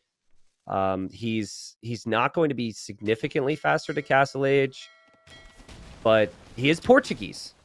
So, Portuguese, late game, maybe he just stops investing on water, goes 3 town centers to boom, and hopes to get Imp into Fatorias here. Oof, T90. I feel like Robert is getting a little overwhelmed here, a little out of sorts. I know there's a lot of micro to focus on with these couple different naval battles happening all at once, but 1,000 wood floating. Yep. Yeah, he's going to make a couple fires in his docks. We'll see if the docks stay up, but he's hoping to maybe snipe fish with that. I think the plan for him is to just go second TC and third TC. Instead of just like continuing to run into a wall here every time he moves out, he's just like, okay, this hasn't gone according to plan for me, but his ships will not kill my villagers. As bad as it looks, I think this is actually the best chance for him to come back, get a Vil lead, and then come back on the water later on in the game. Okay. And yeah, just as you say, right? There's no option for Alexios, barring a landing, to really threaten anything on Robert's home island there. Bobby G, who's going to go for the Imperial Age play. The big boom into Imperial Age and a possible fight back on water here for our Portuguese player. Still opting into a couple fire galleys and that war galley upgrade so as to not completely concede water control and at least keep his opponent busy. But Alexios still now with an 11 eco advantage, even army numbers in his favor. It's looking good, and he'll expand out to 3 TCs on his own. Yep. Yeah, so no Bodkin for Robert. That's probably part of the plan. The War Galley upgrade was simply to upgrade his fires. It also upgrades these ships. So he tries, but we knew he was heavily outnumbered. And now here, his fires also try, but again, heavily outnumbered. And it is cheaper for the Italians to pretty much do everything. It's cheaper dock techs. It's cheaper to the next stage. Cheaper university techs. Like, a lot of things that are definitely going to help Alexios snowball this lead. But if the positive here, in a very bad situation, is at least it's islands, and you have a chance because that navy doesn't kill you yet. You know, it's not like, another map where if it was a bunch of knights and you had nothing, you would be overrun. Yeah, I think, Robert heard us talking about a wood game and decided, you know what? I'll give it to him. I'll give them what they're asking for. We're going Imp. We're going Fatorias. And it's like, it feels rather uninspiring when we're watching, but there's literally the best thing for Robert to come back is doing exactly what he's doing. Just 3 TC boom and hope your opponent doesn't punish you. You'll eventually see him go to stone to get a castle down on the shoreline, just so he could get good dock positions again. But like, if Robert loses this, it's the end of his run in Hidden Cup. If it is a player who came through the qualifier, it might have been their biggest accomplishment to make it into Hidden Cup, depending on who this is. Or on the flip side, it's like maybe someone who had much higher expectations based on the many victories they've had in other tournaments. We don't know. But I will say this. So I said earlier that I had guesses for Robert, okay? Okay.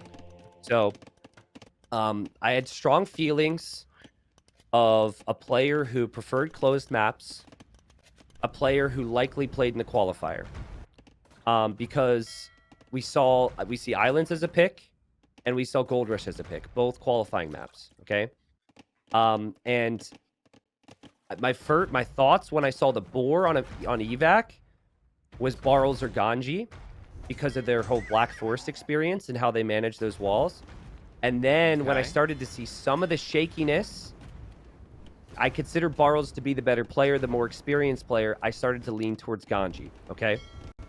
Now earlier you said 97.1% certain. Are you still in that relative percentage threshold, or have you shifted? Are you 98? I'm gonna go down to 91 because just one comment in my chat really threw me off, and then after the day, I'm gonna have to look and I'm gonna have to think. I'm gonna stay up till 3 a.m. probably looking at stuff.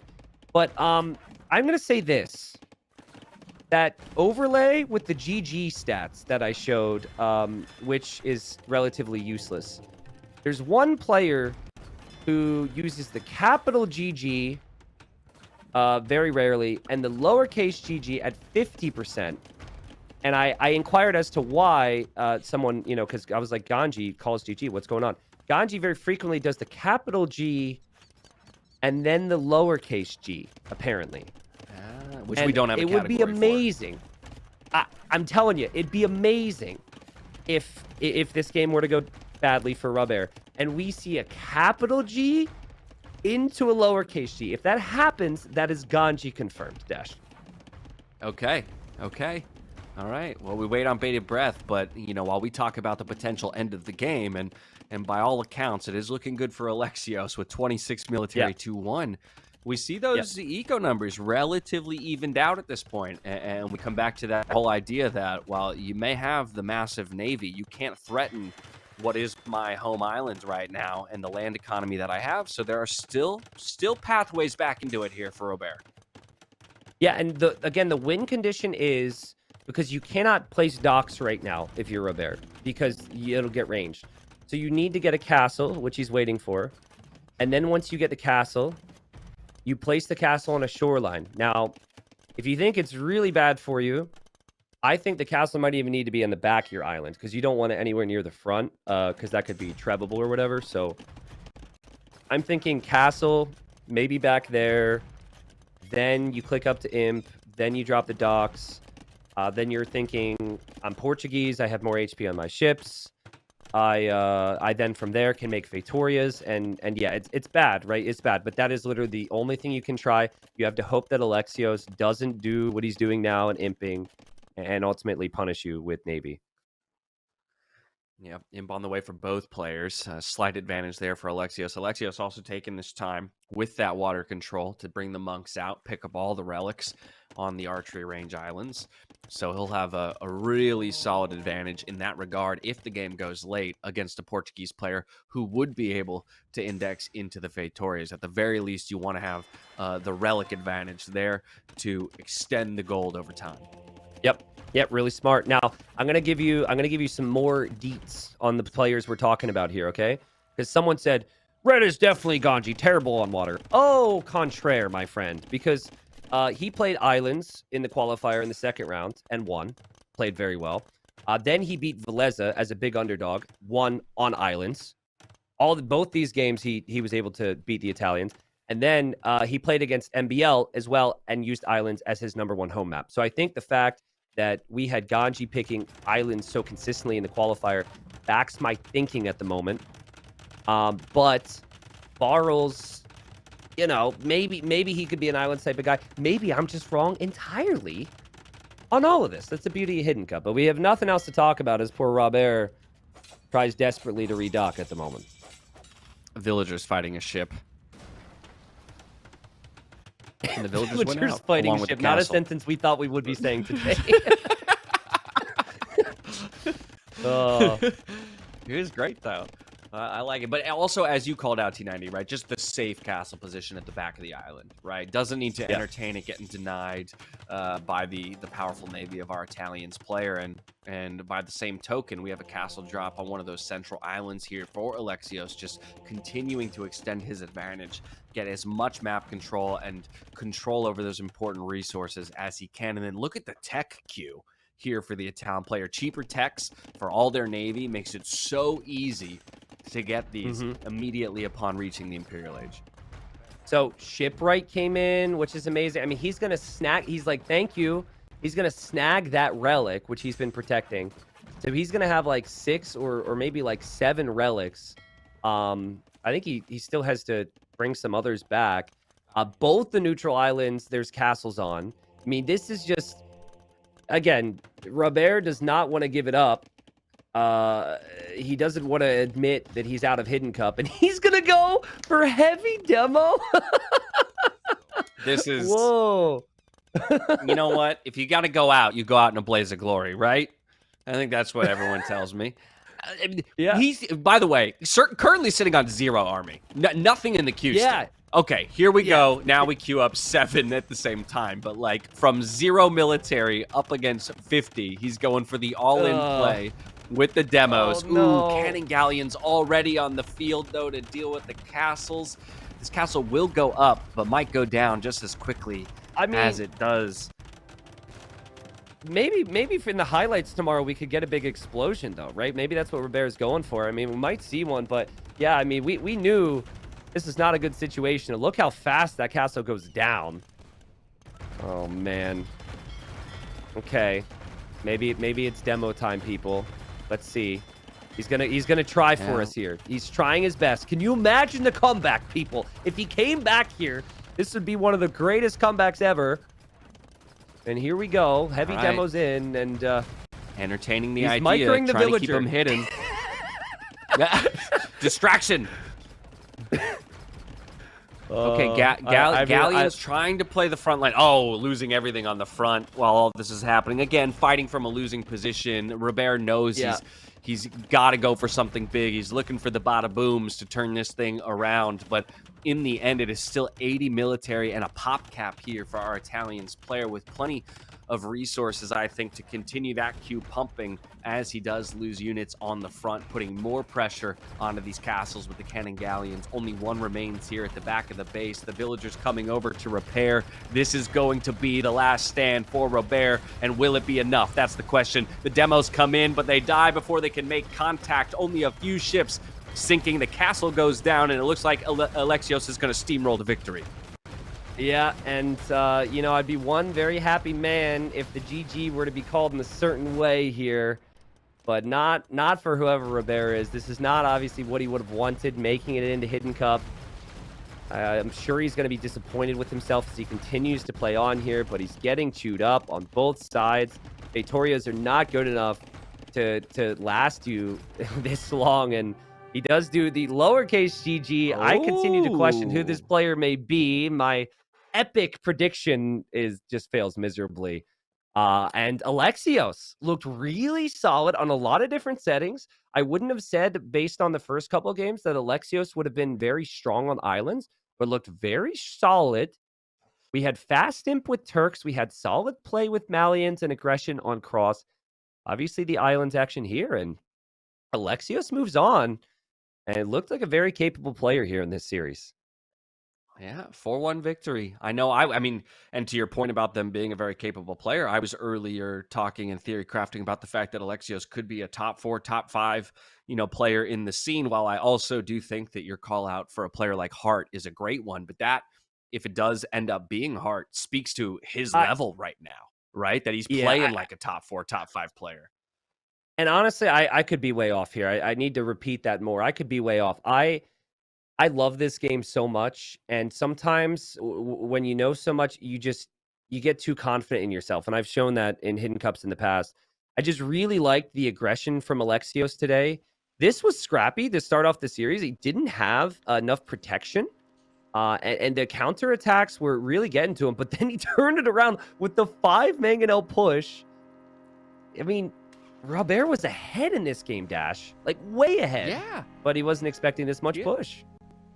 No, I mean, and it happened in the funniest way, right? Because of the whole lack of information, right? Not like Robert wasn't looking for it, but for that Siege Workshop to be, to barely avoid being scouted so that you could produce 5 mangonels and surprise your opponent in the way that you did. It was a fun one to watch, to say the least. But then what a response here, I think, in game number 2 as well here by Robert to even it up and take their only victory of the set, but to do it in a very similar fashion. Hey, I'll be aggressive during Castle Age, establish that middle control, and hold on through the end of the game. Yeah, seriously. I mean, this was close. I felt like Alexios almost had this one, but we also got to see how good Robert is at clawing his way back. He was behind by like 20 vills and then saw the TC, figured he could be aggressive there.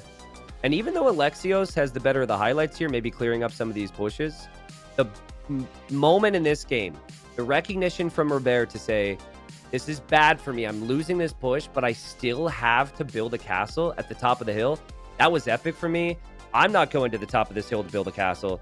And he did hold this hill and ultimately win the game. Yeah, and even finding abilities to snipe the treads, right, and hold on to this castle position. Yeah. I mean, you pointed it out in the game because I had actually missed it. That bombard cannon on your screens right now, everybody, that bombard cannon was produced in the Siege Workshop that is sitting underneath the TC of his opponent and still somehow escaped to safety and then dealt a lot of damage over the course of the game. We move on to map number 3, Evacuation, where Alexios would really wrestle control, I think, over the rest of the series. And we saw kind of, I think, what is the intelligence of Alexios, I think, in understanding, or at least having very specific strategies built for these maps, right? It felt like the comfortability on this map was a little bit greater for Alexios. Yeah, it was what I love. Like, it is sometimes a bit sloppy to fight back with vills, but he did it when he needed to, so he could just move forward with more army. And here's the trap here. I mean, Nice gate, nice house. Beautiful play there from Alexios as he just defended with the pikeman. But at that point, he already had such a big eco lead. Like, this game was over for a while. Here, Alexios tried to be cheeky, tried to wall the front of his opponent's base, and had a disastrous start here against Robert. Robert definitely showing some experience with the forward wall strategies.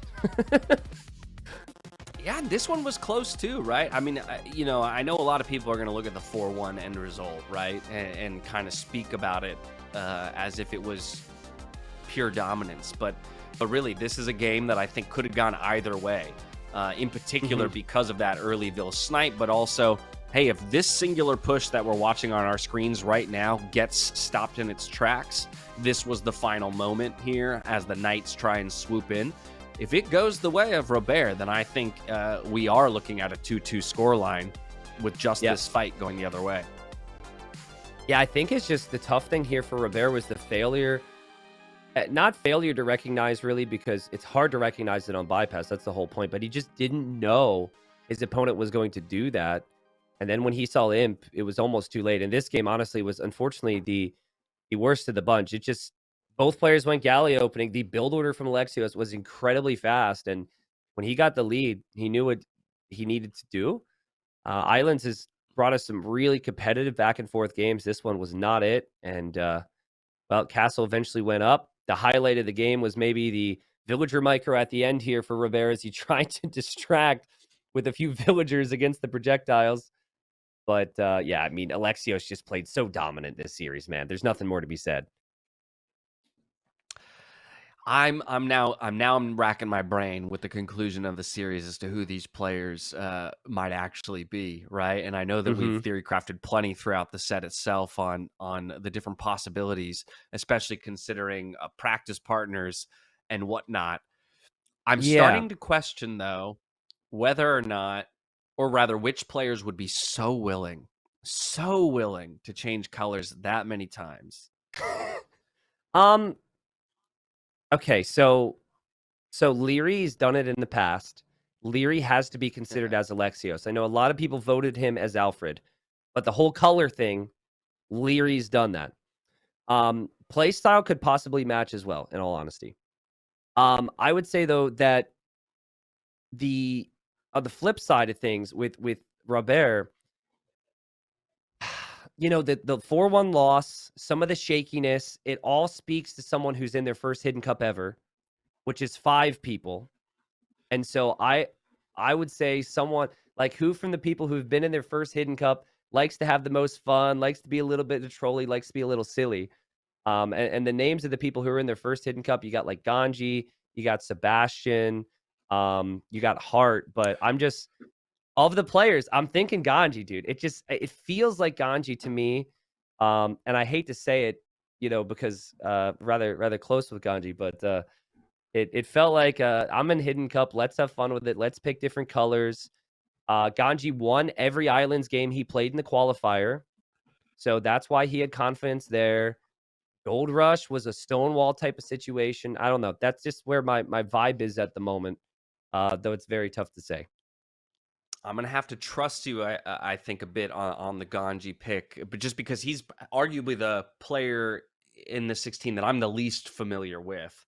And so in that regard, it's tougher for me to make a call for sure. But man, I also, when I think back to like players who are willing to have fun, and not that I don't think that either of these player is the Viper, but like sometimes the top level pros are the ones who are most willing early on to do some really crazy stuff. Like we've even seen pros not just choose other colors, but change the way that they type, right? Change the way that we speak. I can think of a couple examples where the Viper in previous Hidden Cups did exactly that. Again, not suggesting the Viper was one of these two players, but definitely curious to see who the goofballs are at the end of this tournament. I can't help but draw parallels between Alexios and Vasco in their approach. They both brought in the Rhinos. They both picked blue sometimes. They both brought in the Rhinos on evacuation, or not the Rhinos, sorry, the extra boar, which was rare.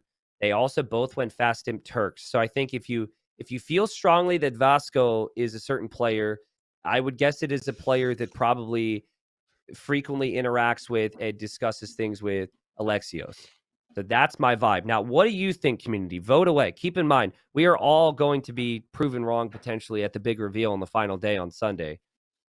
But vote for who you think the winner was, because we have had there's 3 people that have never been voted. All So right. keep that in mind. I guess that means Yeah, one person will Mysterio, have never been Sato, picked. and Sebastian. That's true. We will end the round of 16 with one player at least not getting the majority vote in any Yes. for any specific matchup or hero. But it And looks more like we've got some people specifically, leaning towards Hart and Leary. yeah, I mean, like Hart and Leary are both good guesses. My thing is, when I think of Hera, Leary, and Hart, which again I consider to be very similar in some ways, and I know they're all best friends, they're probably chatting all the time. My thing is the Hart is not quite maybe the same caliber of consistency as them, and I think he sees the game similarly. Even with some of the Civ stats we have from like Hart, it's very similar to like someone like Hera, but it just felt like at times Alexios was a little sloppy here or there compared to a Hera or Hmm. maybe a Leary, which is why I think Hart is a pretty solid guess. I think so Um, too. Generally, I yeah, think, and but our audience agrees with us. 35% for but Hart, where? followed up by Leary. But the player I don't think that's been voted yet, who's also just as aggressive as Hart, is third place there on the votes in Sebastian. Where in the world is freaking Sebastian at? Yeah, Maybe but could Sebastian Sebastian just not lost? also be Robert? Yeah, yep, Sebastian. I mean, I I know that don't you're think the draft would 91% be. certain it's Ganji, but Yeah. that means 9% chance that it's somebody else. Yeah, I mean, remember there was 2 Viper votes for there was 2 Viper votes on this whole thing we're gonna pull up later. So I think maybe Sebastian was one of those, or maybe Hart was one of those, Yeah. and maybe we just saw Sebastian win against Robert. I don't know, but vote away, people. Keep in mind, I think hey, that the sorry. I will Keep in admit, mind the community voted for Ganji already, community. So just saying, it already happened on day yeah. 1. So I will admit, and this is where again I defer to you and maybe your knowledge of Ganji as a player. I struggle to believe that there are many first time hidden cup players who would change their color that much. Yes. Oh, Because wait, I wait. feel You like think that? if you're the it was Robert who changed their color the most. Yes. And so there's an element of the willingness to change colors that to me again speaks to a player who has some level of comfort, right? Or is just like, Ooh. I can play around a bit. I can mess around, not Yeah. mess around a bit. I don't mean to like this to imply that it's disrespectful, but like to have Yep. fun inside the Yep. confines of the tournament. Whereas like if I'm first timing into Hidden Cup and I might be playing against Hera, I don't know, maybe I'm less focused on changing my color every game and just, Yeah. Yeah. trying to really hone in on what my strategy is. And so that's maybe a little wrench here in the puzzle. You know, you know who else I think would not switch their color a lot, and the community votes Ganji. We had Alexios changing his color a lot, and I don't see Hart as a give a crap about color guy or mind game guy. I So, agree. That's why I'm wondering if actually we flip flop Leary and Hart in the bracket, so it was Hart that went down as Alfred the alpaca, maybe. Oh, Maybe, dude. maybe. I I could see there's definitely some players that are interchangeable. I said before this hidden cup that I thought that Sebastian was going to confuse people and Hart was going to confuse people. I think Sebastian and I think Hart bring a type of style which a lot of people are going to recognize as some of the big talents. And I think what you're going to see then is maybe they're not quite getting like the stomps in those games. So they might say like, okay, this is my favorite player, but he was a little rusty or something or greedy. Mm-hmm. Um, let's look at the bracket. Let's look at all community votes. See where we are after the entirety of the round of 16. Okay. So according to the community votes, we had Hera winning 4-1 against Ganji. to start off Hidden Cup. Then we had Jordan beating Mihai 4-1. We then had MBL beating Barles 4-3. Tato beating Vinchester 4-0. Doubt beating ACCM 4-2. The Viper beating Hart 4-1. And then immediately afterwards, the Viper, after beating Hart 4-1, decided to also beat Leary as well 4-2. And then Hart, who lost his series 4-1 against the Viper, then won 4-1 in a series against Ganji, who already lost 4-1 against Hera. So we definitely are off here as a community. Yeah, because there's no Mr. Yo on there either. There's no Sebastian on there. Right, and no Sato. No Sebastian, no Sato, and no And Mr. no Yo. Sato. Those are... Now, so here's the thing. So we already know we're wrong, right, T90? But the other thing that I'll notice here from the round of 16 is that in every single matchup, the community has voted for the winning player to be the person that would have been considered the favorite in that matchup anyway, in my belief. Yes. Right? Yes. Hera would be considered a favorite over Ganji. Jordan favored over Mihai. I do think MBL would be favored over Barles. I think Tato over Vinchester. I think Doubt slightly over ACCM. So like the whole way down, it kind of speaks to our bias. My bias as well. I'm talking, collectively as a community. We have a bias towards the players who we expect to win. And the idea that across 8 different sets so far, not one upset has happened, I already think, we're wrong on that front as well. Yep. If there is one big name like this, we can have number 1 and number 2 in the world supposedly playing against each other in the first round. Okay. So if that happens, no one is going to assume a very big name is going to lose. And so the dominoes fall, and that could lead us to where we are now. So, I mean, I'm going to just say that as I once felt very strongly about Ganji, for example, in this previous 97.1 down to 91. Yeah, the more I think about all these sets over the last 4 days, I think I gotta do some homework here, man, and really write down some things and figure out where we're at on this coming into the round of 8 tomorrow. But listen, people, let's get the guesses out of our brains for a second, and let's remember what these heroes accomplished. Oh, we could put that graphic back up. Sorry, I'm not like okay. Thank you. So let's remember what these heroes accomplished. Okay, so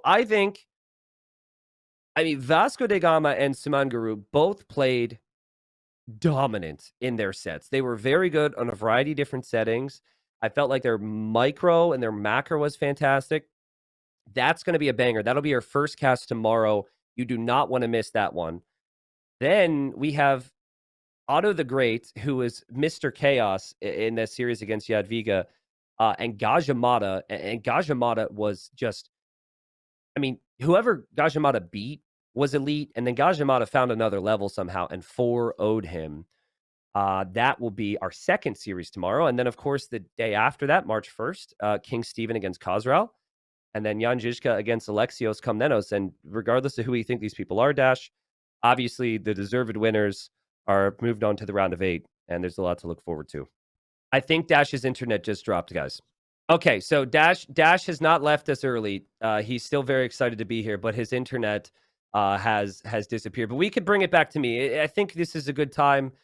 Maybe the universe is saying that we should salute Dash for showing up today, because we're pretty much close to the end. I want to say thank you again, everyone, for showing up. But listen, here's the deal, okay?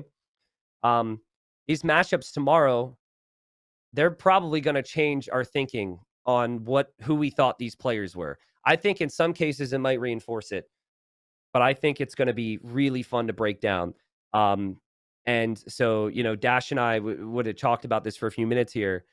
This is the fun of Hidden Cup. And the other important thing to remember, we have the knowledge of how these players played in the first round, okay?